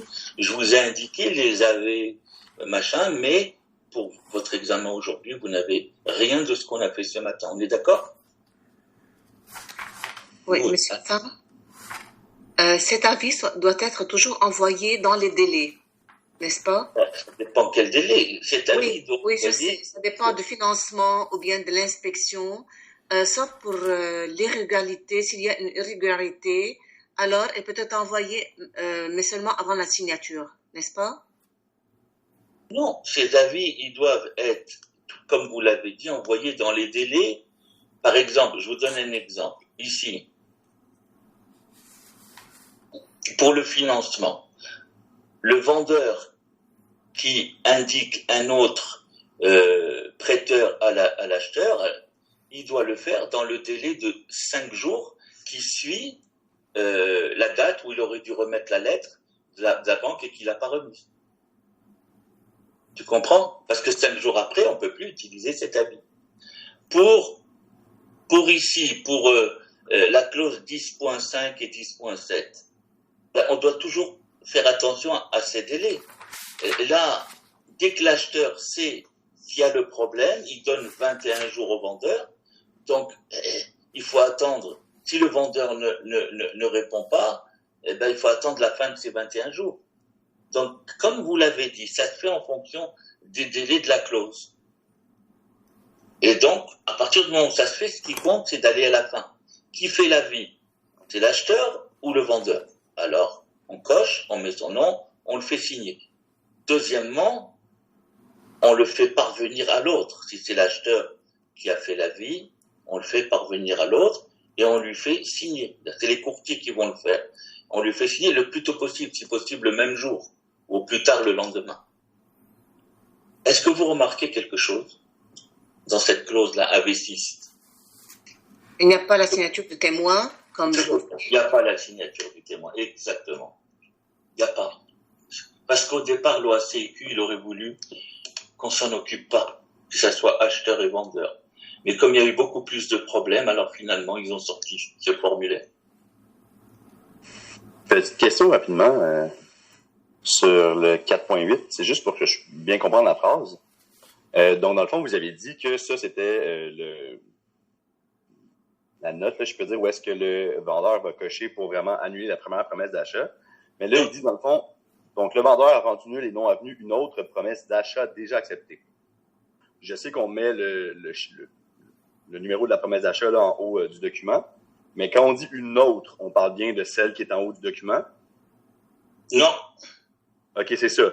Donc là, dans le fond, en faisant cet avis-là, le vendeur répond au deuxième acheteur en disant qu'il a annulé la première sans mettre le numéro. Très bien, Félix. Okay, Ici, tu vois, regardez ce que dit Félix. Ici, on va faire référence à quoi? Pour le deuxième acheteur, il y en a qui mettent et sa PA et son annexe R, les deux numéros, d'accord? Donc, n'oublie pas, l'acheteur 2, il a signé une clause R2.3, tu es d'accord avec moi? Donc là, je te dirais, c'est la PA2 et l'annexe R2 qui va avec la PA2, d'accord? Et quand on va là, on dit le vendeur a rendu nul et non avenu une autre promesse d'achat. En fait, sans l'écrire, c'est la PA1 qui était déjà acceptée et qui était conditionnelle à la vente de sa maison. Exactement ça, c'est très bien fait, Alexis. Good. Dis donc, Alec, il a une coiffure extraordinaire. Il m'a dépassé aujourd'hui. Hein. Monsieur Sam, le numéro d'annexe, c'est toujours semblable à celui de PA, mais de la promesse d'achat? Jamais. Non. Non. Oh mon Dieu, je l'ai répété 10 fois. Non. Dans la vraie vie, ça n'a rien à voir. C'est comme le loto, là, l'automate. Tu sais jamais ce que tu as. Tu ne choisis pas. Tu peux avoir une PA 22 433, une annexe R 506 203.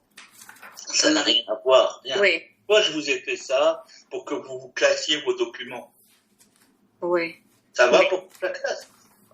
Oui, mais c'est toujours marqué le numéro d'annexe, n'est-ce pas?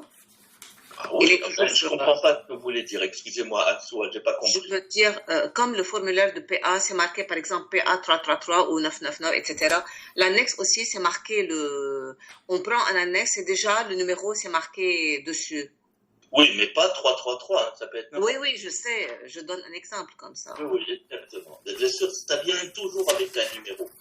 Mais c'est pas vous, contrairement à ce qu'on fait nous, ce n'est pas vous qui le donnez. Hein. C'est pas à vous de le donner. Il vient avec, et vous le prenez, et vous l'indiquez tel qu'il est.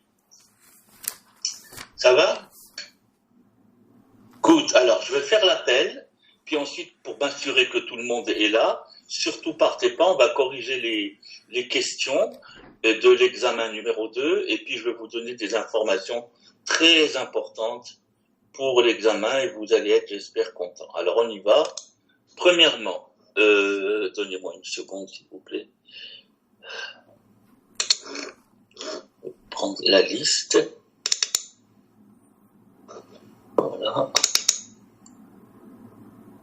On va assurer que tout le monde est là. Super, voilà. Je vais mettre ici.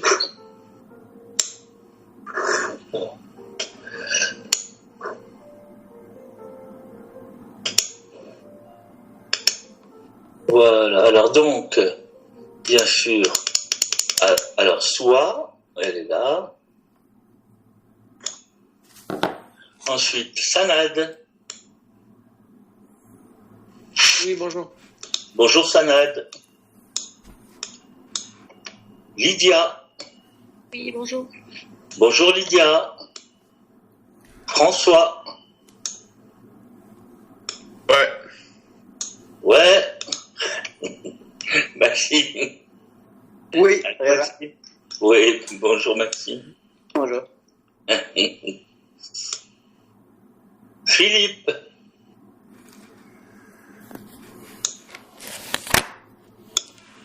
Malik.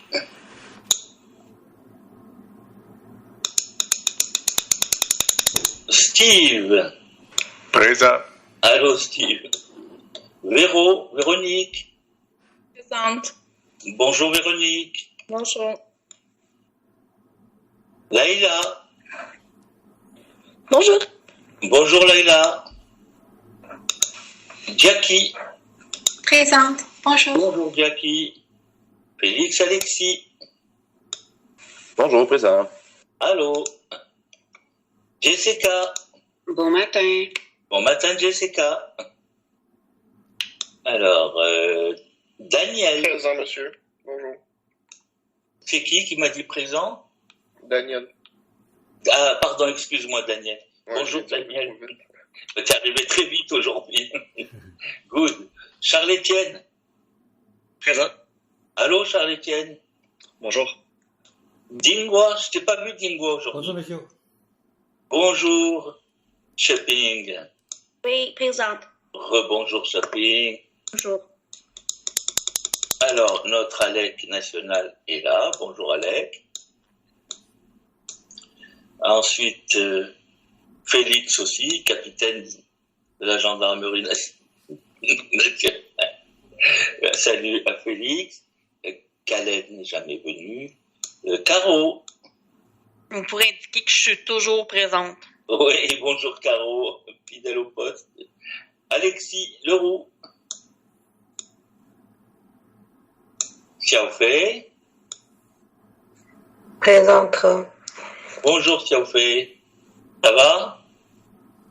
T'as mal à la tête? Hein? Bon, bientôt fini, bientôt fini. Tu vas te reposer cette fin de semaine. Alors, Michael. Oui. Allô, Michael. Alejandro. Bonjour, monsieur. Bonjour, Alejandro. Amélie. Présente. Allô, Amélie. Isabelle. Oui, bonjour. Bonjour, Isabelle. Ensuite, j'ai Frédéric. Présent. Bonjour, Frédéric. Bonjour. Et Valérie. Valérie a lâché le programme. Ah, elle a lâché. Ouais. Ok. Bon. Alors, excusez-moi, je vous dis vite ceux qui m'ont pas répondu. Philippe. Oui. Ok, Philippe. Malik. Ok. Ensuite, il y avait Alexis Leroux. D'accord. Alors, première des choses que je vais vous dire, c'est que, et puis après on va corriger pour que vous ayez une idée comment toujours bien répondre aux questions à choix multiples, ou à choix, votre examen. Une fois qu'on va finir ça, s'il y en a qui ont des questions quelconques qui peuvent me les poser, une fois que on aura fini ces questions, c'est fini. Je vous laisse un peu réviser votre examen, d'accord? Et exceptionnellement, cet examen final, je vais vous l'envoyer sur Mio. Je ne sais pas à quelle heure, peut-être à partir de 11h30 ou 11h ou midi. Et vous devez me le rendre à 4 heures au plus tard en faisant 3 heures dessus. C'est-à-dire qu'à partir du moment où vous l'ouvrez, ne l'ouvrez pas, hein, parce que moi je sais quand vous l'ouvrez et quand vous me le renvoyez. À partir du moment où vous l'ouvrez, vous avez 3 heures pour le faire et me l'envoyer. Ok, vous n'êtes pas obligé, donc vous avez droit à vos documents. La seule chose, vous ne devez pas communiquer entre vous. Vous me direz, oui, mais ça vous le savez pas, Monsieur Pérez. Ben, détrompez-vous. Il m'est arrivé de choper des personnes qui communiquent entre eux. Je le sais. Ne me demandez pas comment je le fais, mais je sais le faire. Mais d'autres, je suis pas un fou de vous surveiller. Mais ne faites pas ça. Vous avez une chance. Vous avez même vos documents. Faites-le tout seul, bon Dieu. Vous allez aller à l'OACIQ, vous allez être tout seul, d'accord? C'est pour ça que je vous donne tout. Vos documents et tout, je m'en fous. Si vous avez 30 sur 30, je serai content. Mais si ça vient de votre intelligence à vous, même à fouiller dans les documents, si ça vient de vous. Ça vient de vous, je vous donne 30 sur 30. Pas de problème. Parce que je sais qu'à l'OACQ, il y a encore du temps. Vous allez vous préparer, et après, à l'OACQ, vous allez faire la même chose qu'aujourd'hui, sans avoir droit aux documents.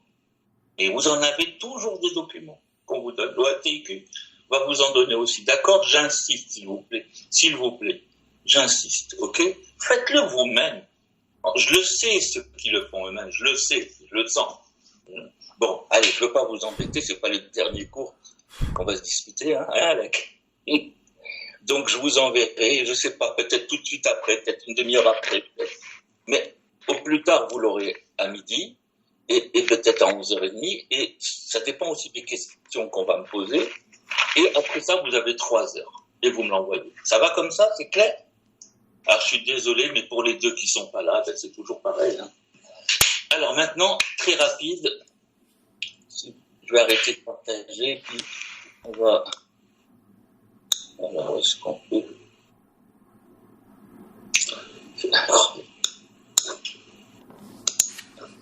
Il faut d'abord arrêter de partager.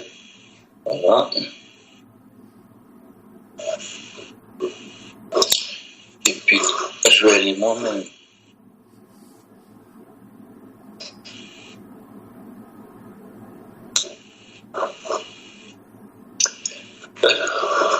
Une précision, M. Pérez.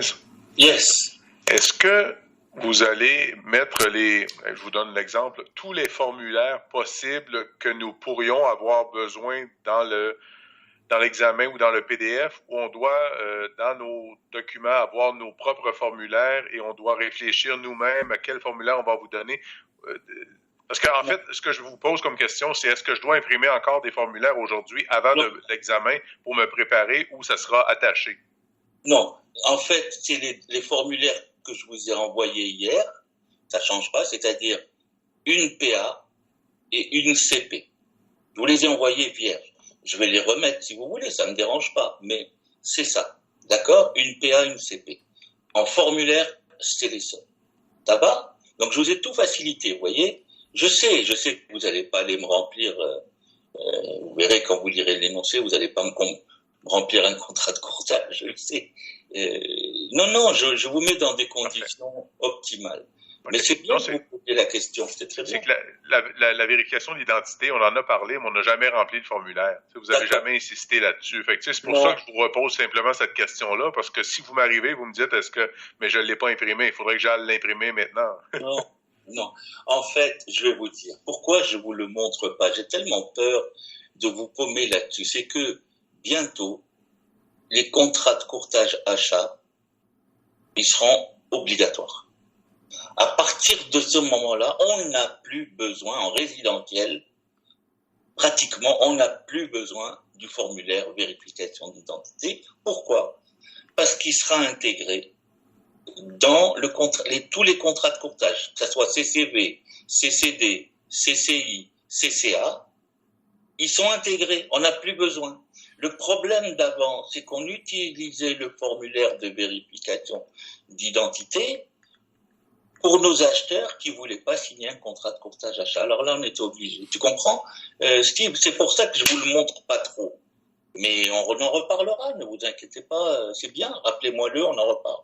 Pour pas qu'à l'OACQ, on ne sait pas ce qui se passe. Hein. De toute façon, je vous ai préparé aussi des PowerPoint de révision pour l'examen de l'OACQ. Et j'ai tenu compte de la vérification d'identité. Vous allez voir, il y a des questions, justement, qui parlent de ça. Hein? Alors, ne vous inquiétez pas, tout est sous contrôle. Mais pour aujourd'hui, vous voyez, ce que je veux, c'est que vous allez voir, hein, bientôt les autres examens. Vous allez vous tirer les cheveux. Alors là, je veux que cet examen aujourd'hui, vous développiez des neurones de lecture d'énoncés, de vue globale, de bien connaître votre formulaire. Je vous embête pas avec des surprises. S'il y a si je vous titille un peu, c'est dans les questions, c'est tout. Mais dans le cas, moi, j'aimerais que tout le monde le réussisse à 100% le cas. Ou en tout cas, entre 90 et 100% des points du cas. C'est normal. Rappelez-vous tous mes conseils que j'ai donnés. Hein. Vous allez voir, si vous vous en rappelez, vous allez avoir 100 sur 100 à la deuxième partie. Alors, on y va le plus tôt possible que je voulais Monsieur Perez, c'est Amélie, j'aurais une petite question pour vous. Oui, est-ce que tu peux parler un tout petit peu plus fort, s'il te plaît? M'entendez-vous bien? Un peu mieux, ouais, vas-y. Allez-y, je vous en prie. Mardi, le 1er mars, vous nous avez envoyé là, les pièces justificatives vis-à-vis les signatures du formulaire et tout, là, que vous avez mentionné, là, que Félix, Alexis et Swan nous ont envoyé. Vis-à-vis le cas 3 pour l'examen, je sais que les cas suivent les examens, là, mais au niveau du cas 3, est-ce que, étant donné qu'on a eu une MO, un cas de modification, est-ce que, étant donné que vous nous avez envoyé la PA puis la CP, est-ce qu'on va avoir besoin de la MO? Non, je viens de répondre à Steve. Je viens de vous répondre. Vous n'aurez que une PA et une CP. Parce que je vous ai aussi envoyé hier ou avant-hier, je vous ai dit, voilà une PA vierge et une CP vierge, ça sera pour votre examen. C'est tout ce que vous aurez à remplir. Hein. Ça ne veut pas dire que la MO n'est pas au programme dans les questions à choix multiples. Mais pour remplir, je le répète une dernière fois, vous voyez, quelquefois vous n'écoutez pas. Et il y a deux, attention, je suis pas en train de vous faire un reproche, je suis en train d'essayer de vous aider. Il y a deux solutions pour qu'on n'écoute pas. Soit parce qu'on n'a pas été présent à un moment et tout ça, bon, ça c'est une chose, mais il y a aussi quelquefois parce qu'on est insécure, on se sent insécure. Non, vous êtes fort, vous êtes forte. Vous savez écouter ce qu'on vous dit et vous savez lire surtout, parce que ce que je vous ai dit, bon, je serai pas avec vous le jour de l'examen, mais lire. Donc, tout à l'heure, je l'ai dit, Steve a posé la question, j'ai dit, vous n'aurez pas autre chose qu'une PA et une CP à remplir. C'est tout. Soyez sécure. Ça va? Oui, merci, c'est gentil. Je vous en prie. Alors. Très pas prêt, on y va, hein? Ben, des fois, il faut y aller parce que, tu sais, quand t'as jamais fait une chose, tu sais pas où tu es, mais quelquefois, t'as jamais fait la chose, justement, et puis tu l'as fait extrêmement bien. Parce qu'il y a une partie de, tu vois, comme tu dis, hein, exactement. Bon, allez, on corrige vite fait, juste les questions du cours, donnez-moi une seconde, j'ai du mal à les trouver. J'ai perdu vos... Non, ils sont là. Excusez-moi. Monsieur Perez, ça veut dire qu'on n'a pas besoin de se connecter alors, hein, quand vous envoyez l'examen? Ouais, ça veut dire que vous n'avez pas besoin. Moi, je laisse la séance ouverte parce que c'est pour ça que je vous ai mis une pour le matin et l'après-midi, mais en fait, vous n'avez pas besoin. D'accord? Super, c'est gentil à vous. Merci. D'accord. Mais donnez-moi une seconde qu'on corrige rapidement les questions et après, vous me poserez toutes les questions que vous voudrez et on se quittera.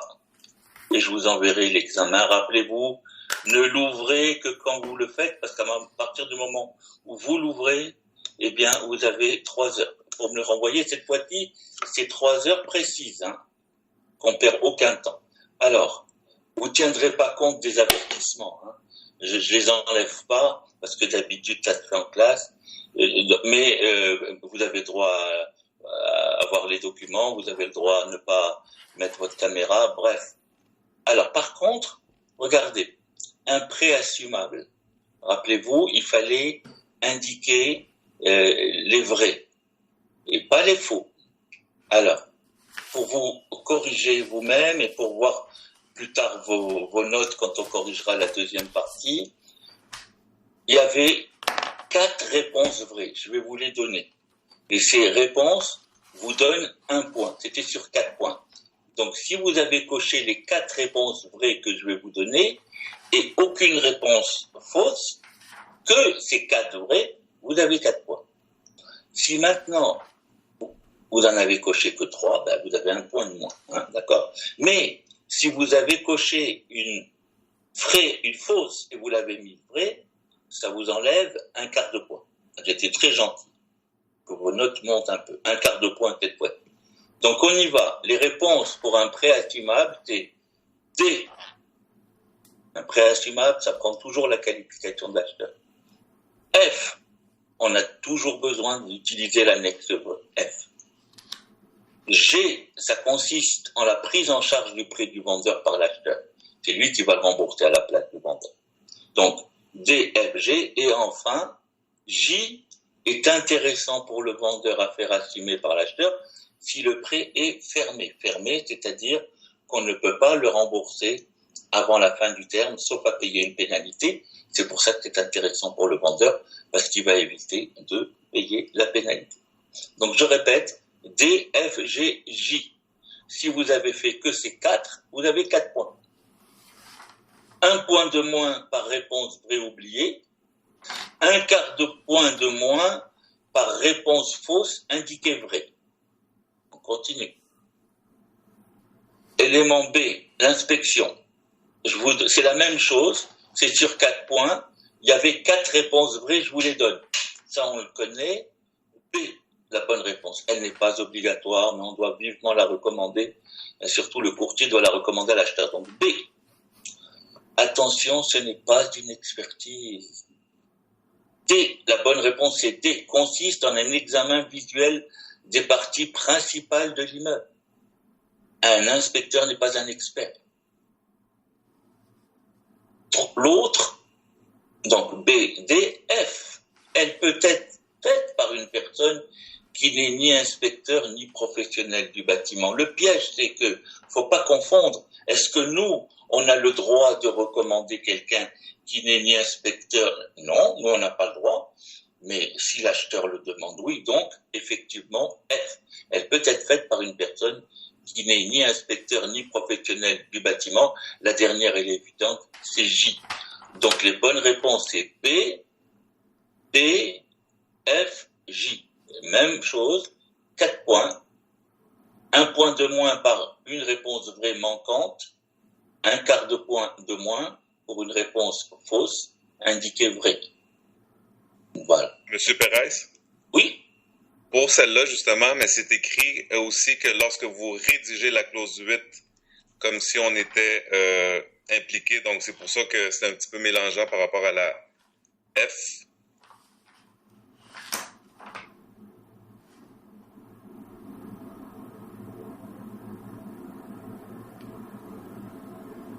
Oui, mais c'est-à-dire qu'on est en train de parler, le contexte, Alejandro, c'est qu'on est en train de parler de l'inspection.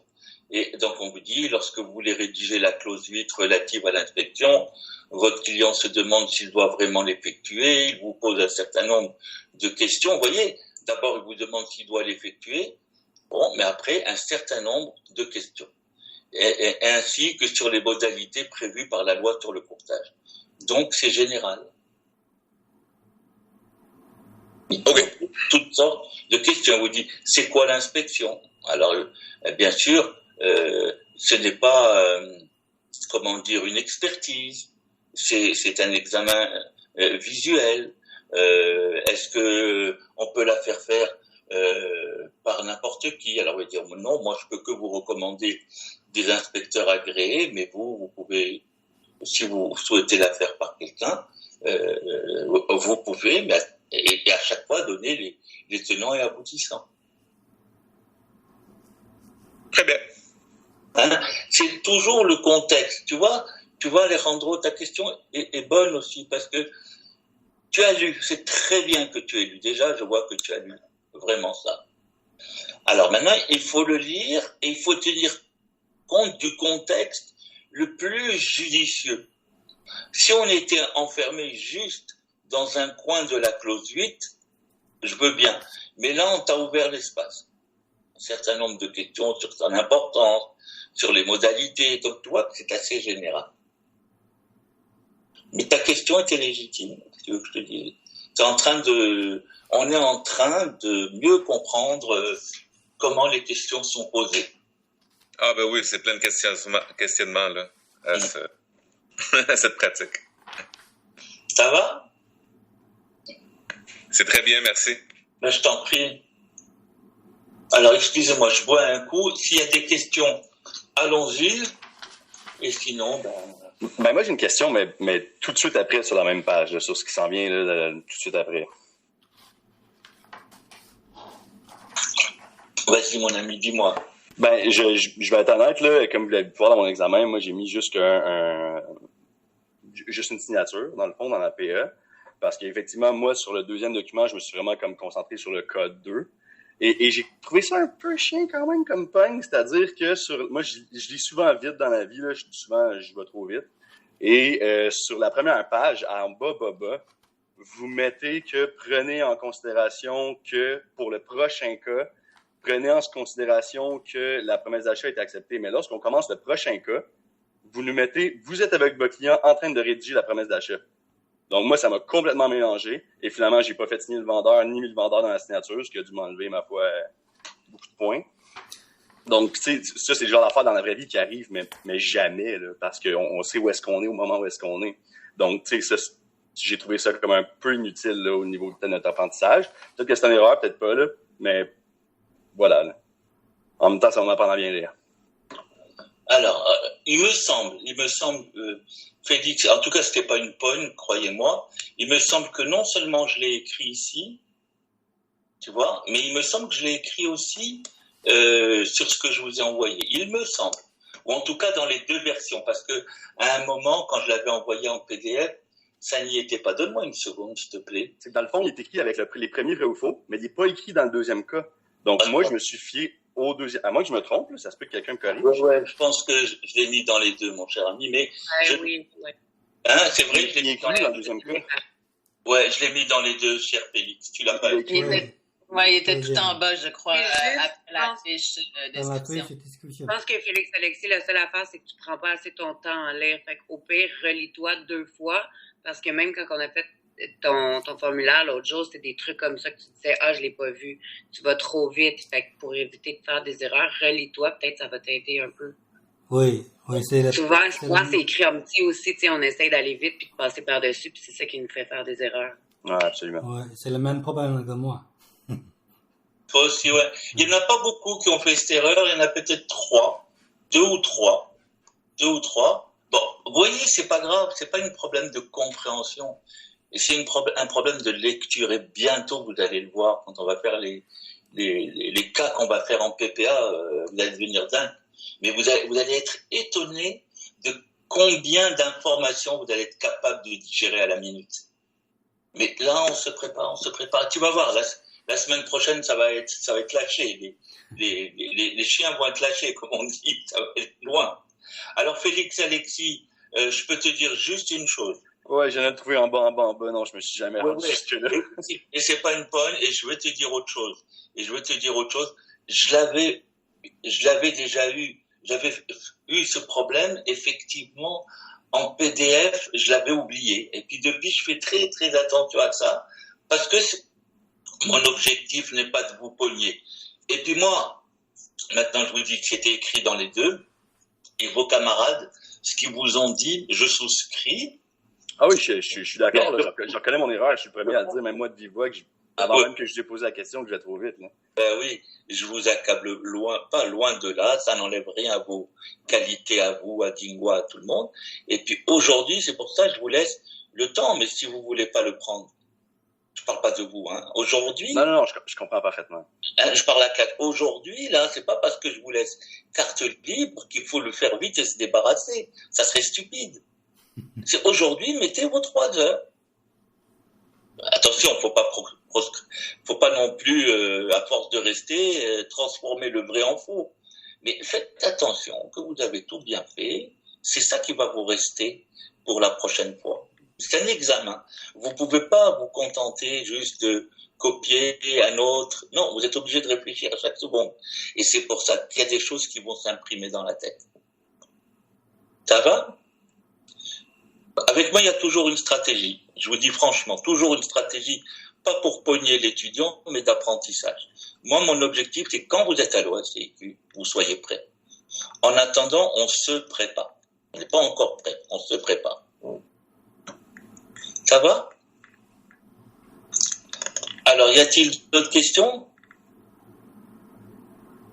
Oui, moi, Monsieur Sam, mais concernant la révocation, quand on a parlé la fois passée de révocation de la part de l'acheteur pour la PA qu'il a rédigé et puis il a changé d'avis, est-ce que il a le droit, le vendeur, il peut ne pas accepter cette révocation, ne pas signer cette révocation, comme quoi la PA est déjà faite? Non, il peut pas. S'il le fait pas, C'est-à-dire, l'acheteur, il a le droit de révoquer sa PA avant que son courtier présente la PA qu'il a faite. Il a le droit de la révoquer. Et c'est pour ça qu'il va faire cet avis, il va le donner à son courtier, qui va l'amener au vendeur. Si le vendeur ne veut pas accuser réception de la révocation, vous n'allez pas présenter la PA. Vous n'allez pas la présenter. Et vous allez écrire juste un petit mot à l'autre courtier en disant, écoute, ton client, je t'ai remis la révocation, donne-moi la révocation signée par ton client. Vous allez garder une trace. Et le courtier va dire, il va t'envoyer un autre petit mot, dire, désolé, mais il s'entête, là, je sais pas ce qu'il a dans la tête, il veut pas. Et ça te suffit pour rentrer chez toi et ne rien montrer à personne. Et dans le dossier, t'es tranquille. Et la PA, c'est comme si elle a jamais existé. Tu la déchires pas. Tu comprends? Oui, je sais. Mais une fois qu'il a présenté la PA, après il a changé d'avis, il ne peut pas la révoquer. Si déjà la PA est présentée chez le vendeur. Ah, c'est fini. S'il a présenté, non, il ne peut pas. S'il a révoqué, même s'il la présente, elle vaut rien, la PA. Le vendeur ne peut plus ni l'accepter, ni la refuser. Tu comprends? Il peut plus. C'est ça. Suite à cette question-là, je la trouve bonne. Est-ce que si le vendeur ne veut pas signer la révocation, qu'est-ce qu'on fait? Où est-ce qu'ils s'en vont? C'est parce que là, on va pas déchirer la PA, on va pas déchirer la révocation. Où est-ce que ça va? C'est ça. Est-ce qu'on marque une note quelque part?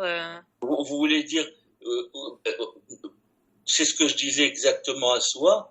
Si le vendeur ne veut pas révoquer, vous avez la trace. Vous écrivez à nouveau un petit mot contact, un petit courriel, un petit texto au courtier inscripteur en lui disant alors j'ai besoin de la révocation avec l'accusé réception de ton client. Donc vous avez mis une trace comme quoi vous avez fait votre travail. Et vous aviez écouté ça, Caro, ou pas? Non, j'ai manqué cette information-là.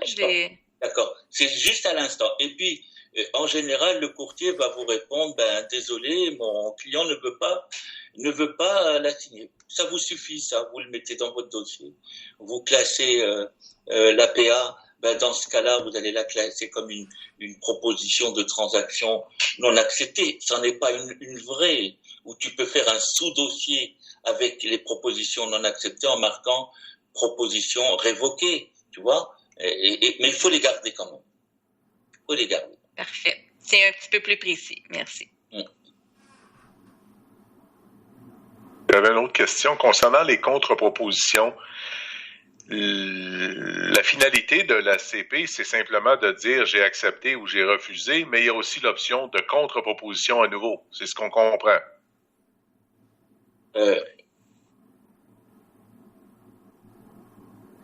Tu peux me redire, excuse-moi, juste pour être sûr de te répondre. Redis-moi, s'il te plaît, Steve. Le formulaire de contre-proposition, il y a deux issues. Refuser ou accepter. Mais il y en a une troisième qui serait de faire une contre-proposition. Mais on doit accuser réception de ce formulaire-là et on doit aussi obtenir la réponse à cette contre-proposition-là. Donc là, ça génère un deuxième formulaire à ce moment-là de contre-proposition, puis on continue. Alors oui. Alors faites attention. Moi, je les mettrai les trois. L'objet de la contre-proposition, enfin pas l'objet, l'issue d'une contre-proposition. N'oubliez pas, au début, il y a une offre d'achat. Exact. On a fait le choix, accepter, refuser ou faire une contre-proposition. Maintenant, le vendeur fait une contre-proposition. Il y a encore trois issues. Moi, je les séparerai pas. Okay. Accepter, refuser ou contre-proposer. Ça, c'est sûr. Maintenant, dans le cas où on fait une contre-proposition, on s'attend à ce qu'aussi on nous fasse une acceptation, un refus ou une contre-proposition. Mais dans le cas où nous, on fait une contre-proposition et qu'elle est acceptée cette fois-ci, l'accusé de réception ne sera consigné que sur cette dernière contre-proposition acceptée. C'est ça que vous vouliez me dire? Oui. Alors on est d'accord. Merci. 100% d'accord. Excusez-moi, juste... Allez-y, Dengua. En fait, ma question, c'est suivi comme la question de Steve. Ça veut dire, La contre-proposition, il n'y a pas de limité. On peut faire plus. Il n'y a pas de limité. Il n'y a pas de limite. Mais je vais vous dire, c'est comme le vin. Au bout d'un moment, la tête te tourne et tu arrêtes. Ok, merci. Toujours pour être réaliste. Il n'y a pas de limite. Tu as raison. Il n'y a pas. Mais en général, j'ai déjà vu des contre-propositions, 6, 7 contre-propositions. C'est déjà arrivé. Mais franchement, en général, c'est 2, 3. Donc, pour poursuivre là-dessus, si on veut faire une contre-proposition à la contre-proposition, on doit refuser. Puis ensuite, on coche « y faire la contre-proposition CP », on indique le nouveau formulaire. Non, ma chère Caroline, on ne peut pas. C'est Isabelle. Ah, c'est qui? C'est pas Caro? C'est Isabelle. On nous mélange toujours. Ouais. Excuse Isabelle. Isabelle, non. Ou on accepte, ou on refuse, ou on fait une contre-proposition. On ne peut pas en même temps refuser et faire une contre-proposition. Okay. Il y a 3 choix. Parfait, merci. D'accord? Donc tu fais une contre-proposition, c'est tout. Voilà. Dans le cas que c'est refusé, il faut recommencer notre PA. Dans le cas qu'on est refusé en règle générale, c'est fini. Oui, non, mais d'un coup qu'il y a un intérêt qui se recrée. Là, oui, d'un coup qu'il y a un intérêt qui se recrée, il faut repartir à 0. OK, parfait. Maintenant, je vous signale une chose, mais je vous le répéterai, c'est pas pour l'examen d'aujourd'hui, je veux pas vous mêler. Est-ce que je vous le dis maintenant ou... Je veux pas vous mêler, mais maintenant ça me vient en tête qu'ils peuvent vous poser une question à choix multiple à l'OATI. Dans le cas où je vous fais une offre, Félix Alexis, d'accord? Vous me faites une contre-offre, une contre-proposition. Et votre contre-offre, elle est irrévocable jusqu'au 5 mars. On est le 3 mars, à midi. OK? Et donc, c'est vous qui m'avez fait une contre-offre. Je dois l'accepter, la refuser ou vous faire une contre-proposition. Et le 5 mars à midi, je vous réponds pas. Qu'est-ce qui se passe normalement? Votre contre-offre tombe à l'eau. La PA tombe à l'eau. Eh bien, si je reviens vers vous dans un délai de 2-3 jours, et je vous dis, vous savez, monsieur Dandurand, finalement, vous appelle, ou votre courtier vous appelle parce que mon courtier l'a appelé, je suis prêt à accepter votre contre-offre. Et que vous êtes d'accord, parce que vous n'êtes pas obligé d'être d'accord, attention. Eh bien, on n'est pas obligé de tout recommencer. Parce que la contre-offre est là, elle est morte le 5 mars à midi, mais si moi, le 6 ou 7 mars, je me rapproche de vous, je pourrais l'accepter avec votre accord. La même contre-offre, et non pas par une autre contre-offre qu'à ce moment-là, nous, on a... On n'en fera pas une. Ça vient pour une contre-offre. Mais attention, Félix Alexis, je compte sur toi. Repose-moi la question quand on sera en révision de l'OACQ pour que j'essaye de vous insérer une dans des questions à choix multiples. Ça va? Mais pas pour tout à l'heure. Tout à l'heure, oubliez ça. Mais est-ce que c'est un temps de grâce? Ah, allez-y, soit. Non, vas-y. Est-ce que c'est un temps de grâce, M. Perez, le 2-3 jours, ou non, ça n'a pas rapport? Non, Alejandro, c'est pas un temps de grâce. Okay. Tu vas le comprendre toi-même. Qu'est-ce qui se passe entre le 5 mars à midi et le 7 mars où moi je manifeste ma volonté à Félix Alexis? Son offre est morte d'un certain point de vue. Elle est morte de par le temps. Elle est morte pour qui? Elle est morte pour moi. Mais lui... Mais il peut la faire ressusciter. Exactement. Il peut accepter de me laisser la ressusciter. Il peut accepter. Parce que lui, c'est lui qui m'a fait mon offre. On doit rien changer à son offre. Félix a bien posé la question, Félix Alexis. La même. On touche pas. On rajoute pas. On n'écrit pas un nouveau formulaire. La sienne, qui est morte le 5 mars à midi, on la ressuscite par ma signature où je vais l'accepter, même si je l'accepte le 7. Et comment on va être sûr que Félix va me l'accepter? Quand il va accuser réception. Lui, il va accuser réception le 8 de ma réponse, comme quoi je l'ai accepté. Ça veut dire qu'il accepte que je l'ai accepté. Tu comprends? Et même si c'est 10 jours après, puis il n'y a pas de changement de son côté, c'est possible? Non, pas 10 jours. Non, lui, il peut pas changer. Lui m'a fait une offre. C'est moi qui peux changer. Je l'ai refusé, je change la vie. Mais j'ai pas dit 10 jours. J'ai dit quelques jours. J'ai dit 2, 3, 4 jours. Voilà. Tu vois, on comprend ça. Si c'est quelques jours, on dit les parties sont dans une période tendue émotionnelle d'indécision, ça évite de tout réécrire. Vous voyez? Et la date qu'on va mettre aux signatures, ça va être la date où est-ce qu'on va signer, bien entendu? Bien entendu. Chacun. Moi, ça sera le 7 mars, je la fais le 7 mars à 20h et toi, le 8 mars à 10h le matin. Et il n'y a pas de modification à faire pour l'ancienne date qu'on avait mise?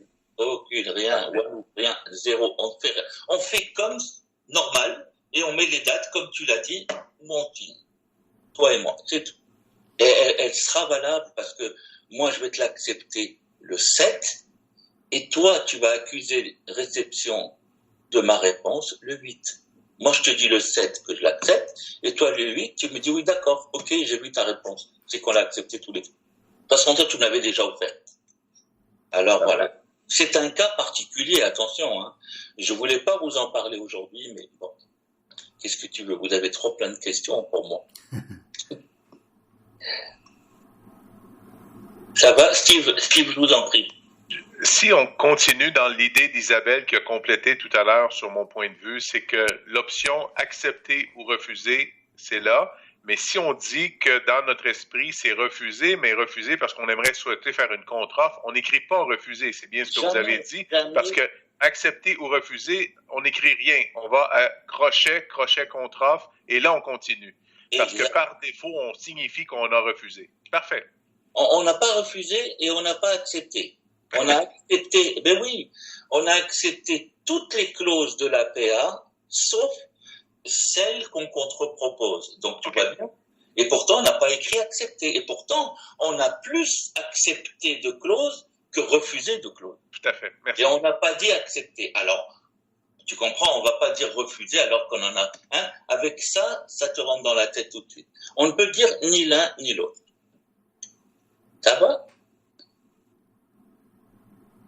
Ben, c'est bien. On verra à la fin comment ça va aller. Good. Monsieur Pérez. Yes. J'ai encore une question tordue. Ah, j'adore les questions tordues. Si advenant, le vendeur dit 10 jours plus tard, ben je t'envoie quand même ma signature si tu l'acceptes, et l'acheteur décide de l'accepter même si c'est 10 jours après. Là, on sort un peu des délais raisonnables, mais qu'est-ce qui adviendrait quand même si le vendeur dit je réponds, j'accepte ta proposition, puis l'acheteur dit ben c'est bon, moi aussi je l'accepte malgré le délai. Est-ce que ça va être valide quand même ou il y a quelque chose quelque part dans la loi qui dit non, là, c'est trop de délai, c'est pas acceptable? Ouais, ben, en principe, normalement, d'un point de vue de la forme, elle est vraiment morte. Un long délai est passé, 8 jours. Donc, on pourrait dire, bon, attention, hein, ça c'est, si on vous pose la question à l'OACIQ, tenez-vous-en à ce que je vous ai dit, parce que c'est ça que je sais qu'ils veulent que vous leur répondiez, et qu'il faut pas que ça dépasse 2-3 jours. Pour une CP, je vous ai jamais dit pour une PA, parce que la PA c'est une ordre principale. Donc la PA c'est non. Maintenant, est-ce que quelqu'un va le faire? C'est possible. Qu'est-ce qui va se passer? Ben, ça va dépendre.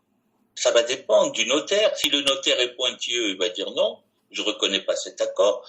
Si le notaire, il est conciliant et que les parties sont d'accord, il va peut-être leur faire écrire un mot, il va le faire signer dans sa chambre, ou il va demander au courtier de faire quelque chose. Et puis, si tout le monde passe comme ça, ben, peut-être ça va bien marcher quand même. C'est exactement comme je dis souvent, on passe à la lumière rouge. C'est pareil. Hein, tu vois? Normalement, elle est morte. La PA est morte. Et c'est une PA. Et c'est la première négociation. On ne doit pas la laisser mourir. Mais quand on a fait PA, contre-offre, et qu'une contre-offre, on est comme ça pendant 2-3 jours, on a jugé, l'OACIQ a fait un article là-dessus et tout, que du fait que c'est la majorité déjà de la PA avait été acceptée. Vous voyez la différence? Pourquoi ça marche pas pour une PA? Mais que la majorité d'une PA est acceptée sans qu'on l'écrive, hein, par rapport à la question de Steve et Isabelle. On n'écrit pas, mais la majorité. Et on peut se prendre 2-3 jours. Et de toute façon, Si le vendeur ne veut pas, ben, il refusera. C'est tout ce que je peux vous répondre, Caroline. Je peux pas vous répondre autre chose. Il peut le faire. On peut toujours tout faire. On peut tout faire. On peut passer au rouge, mais regardez la logique. C'est pas, d'ailleurs, je vais vous dire franchement, dans une PA, c'est pas réaliste. C'est très peu réaliste. Une CP, ça peut être réaliste. Je peux vous le dire. Parce qu'il y a la négociation, il y a la tension émotionnelle. Alors, le lendemain, on peut regretter quelque chose, ou 2 jours après. Mais après, le week-end passé, c'est fini. Hein. On va prendre un bon chocolat chaud, ou un bon brunch quelque part. C'est fini, on a oublié, on cherche autre chose. Donc, l'idéal, ce serait que l'acheteur, le vendeur s'entendent avant et refaire une PA, puis aller plus rapidement dans celle-là. Alors là, on refait la PA, exactement. On l'a évité que pour une contre-proposition qu'on aurait laissé un petit peu dépasser pendant 2-3 jours. C'est ça. Pas autre chose. Ça va? Allez, on en parle plus tard, on en reparlera plus tard. Parce que je veux que vous soyez concentrés sur votre... N'allez pas chercher très compliqué hein, pour votre examen. D'accord? Réussissez tous cet examen. S'il vous plaît, Monsieur Perez, j'ai une question concernant la modification, le formulaire de modification. Quand on remplit un formulaire de modification, il remplace la PA, n'est-ce pas? On revient plus à la PA, c'est-à-dire on la classe si vous voulez, comme on a fait pour l'ACP, dans la figure là. Oui, non, la modification, non, ne remplace pas la PA. Jamais. La modification, elle change un élément de la PA. Faites attention. Oui. C'est pas pareil, hein. C'est pas une contre-proposition. Une modification, on va changer quelque chose de la PA. Ça remplace pas la PA parce qu'il n'y a pas une chose dans la PA. Il y a 16 clauses et dans les 16 clauses, il y a des sous-clauses. Donc si tu changes une chose, c'est pas comme si tu changes tout. Tu vois la différence? Dans la contre-proposition aussi, on change 1 ou 2 ou 3 choses. Je suis d'accord avec toi, on change. Mais seulement la contre-proposition, elle fait partie de la négociation. Alors quand je vous dis on les classe pas pour les oublier, on les classe dans le cadre de la négociation. Tu comprends? On classe la première PA parce qu'il y a une contre-proposition. À partir du moment où il y a les signatures des 2 côtés, acheteur, réponse du vendeur, on n'en a plus besoin pour la négociation. On la met de côté. Après, la deuxième CP. Si elle est acceptée, il y aura l'accusé de réception sur la même CP. Si elle n'est pas acceptée, on l'envoie à l'autre partie. Quand il y a les 2 réponses, les 2 signatures en haut, comme la PA, on peut les classer parce qu'on ne mettra plus jamais l'accusé de réception sur cette CP puisqu'elle n'a pas été acceptée. Ça va être l'autre. Attention, quand je dis classer, c'est dans le cadre de la négociation. On a besoin de ces documents pour les dossiers des registres. On a besoin d'envoyer ces documents au notaire. Faut pas se méprendre. C'est dans le cadre de la négociation que je vous ai montré sur la petite capsule. On n'en a plus besoin à signer. Comprends? Ça va, soi?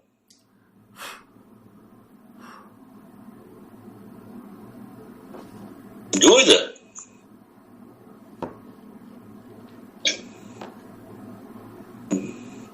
Bon. Si j'ai une autre question concernant la fiche descriptive. Oui. Quand on écrit, par exemple, propriétaire, c'est pour les choses à louer, disons le chauffe-eau et tout. Mais quand c'est rien écrit, comme la fiche descriptive dans l'examen 2, c'est écrit propriétaire, MENS, 2 points MENS, sans rien à côté. C'est-à-dire, il n'y a rien de location. Quand il y a écrit propre, 2 points MENS. Oui. Il y en a qui écrivent MENS pour dire que c'est mensuel. Mensuel. Oui. C'est présumé être en location. Mais il faut trouver l'information un peu plus loin. Oui, c'est ça. Où il n'y a rien, il y a écrit rien, ça veut dire que ça n'appartient pas au propriétaire. Donc c'est presque sûr que c'est en location. Vous allez trouver l'information ailleurs, comme locachauffe, tout ça. Ou si il y a écrit MENS, c'est pour pas écrire en location, etc. On va vous dire, oui, c'est mensuel, tu payes quelque chose tous les mois. Et bien, on va te donner l'information par ailleurs. Ailleurs. D'accord. Mais quand il y a un ANS mensuel, ça veut dire il y a quelque chose à louer, mais c'est marqué ailleurs. C'est marqué ailleurs, exactement. D'accord. Merci. Les informations, exactement.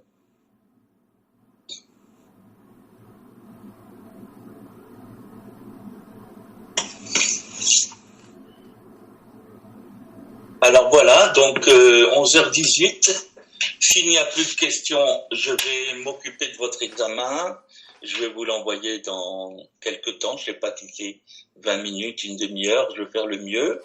Et vous n'êtes pas obligé de l'ouvrir tout de suite. Vous pouvez le faire à 1 heure comme c'était prévu. Vous pouvez le commencer tout de suite. C'est pas un problème. Tout seul, avec tous vos documents, ça ne me dérange pas. Sans téléphone, sans Internet, je vous fais confiance. Tout seul, voyez ce que vous valez tout seul, avec vos notes, avec votre compréhension, avec les formulaires. Pas de problème. Tout seul. 3 heures, vous m'envoyez. Les fichiers, vous allez avoir encore une fois de mémoire un fichier, c'est écrit, mais vous allez avoir un fichier en Word et PDF pour les questions à choix multiples. Il faudra me renvoyer un des deux. Vous allez avoir un fichier pour la mise en situation. Gardez-la, m'envoyez jamais la mise en situation. Et vous allez encore avoir un fichier pour la PA, un fichier pour la CP. Faudra me les envoyer, eux, une fois complétés.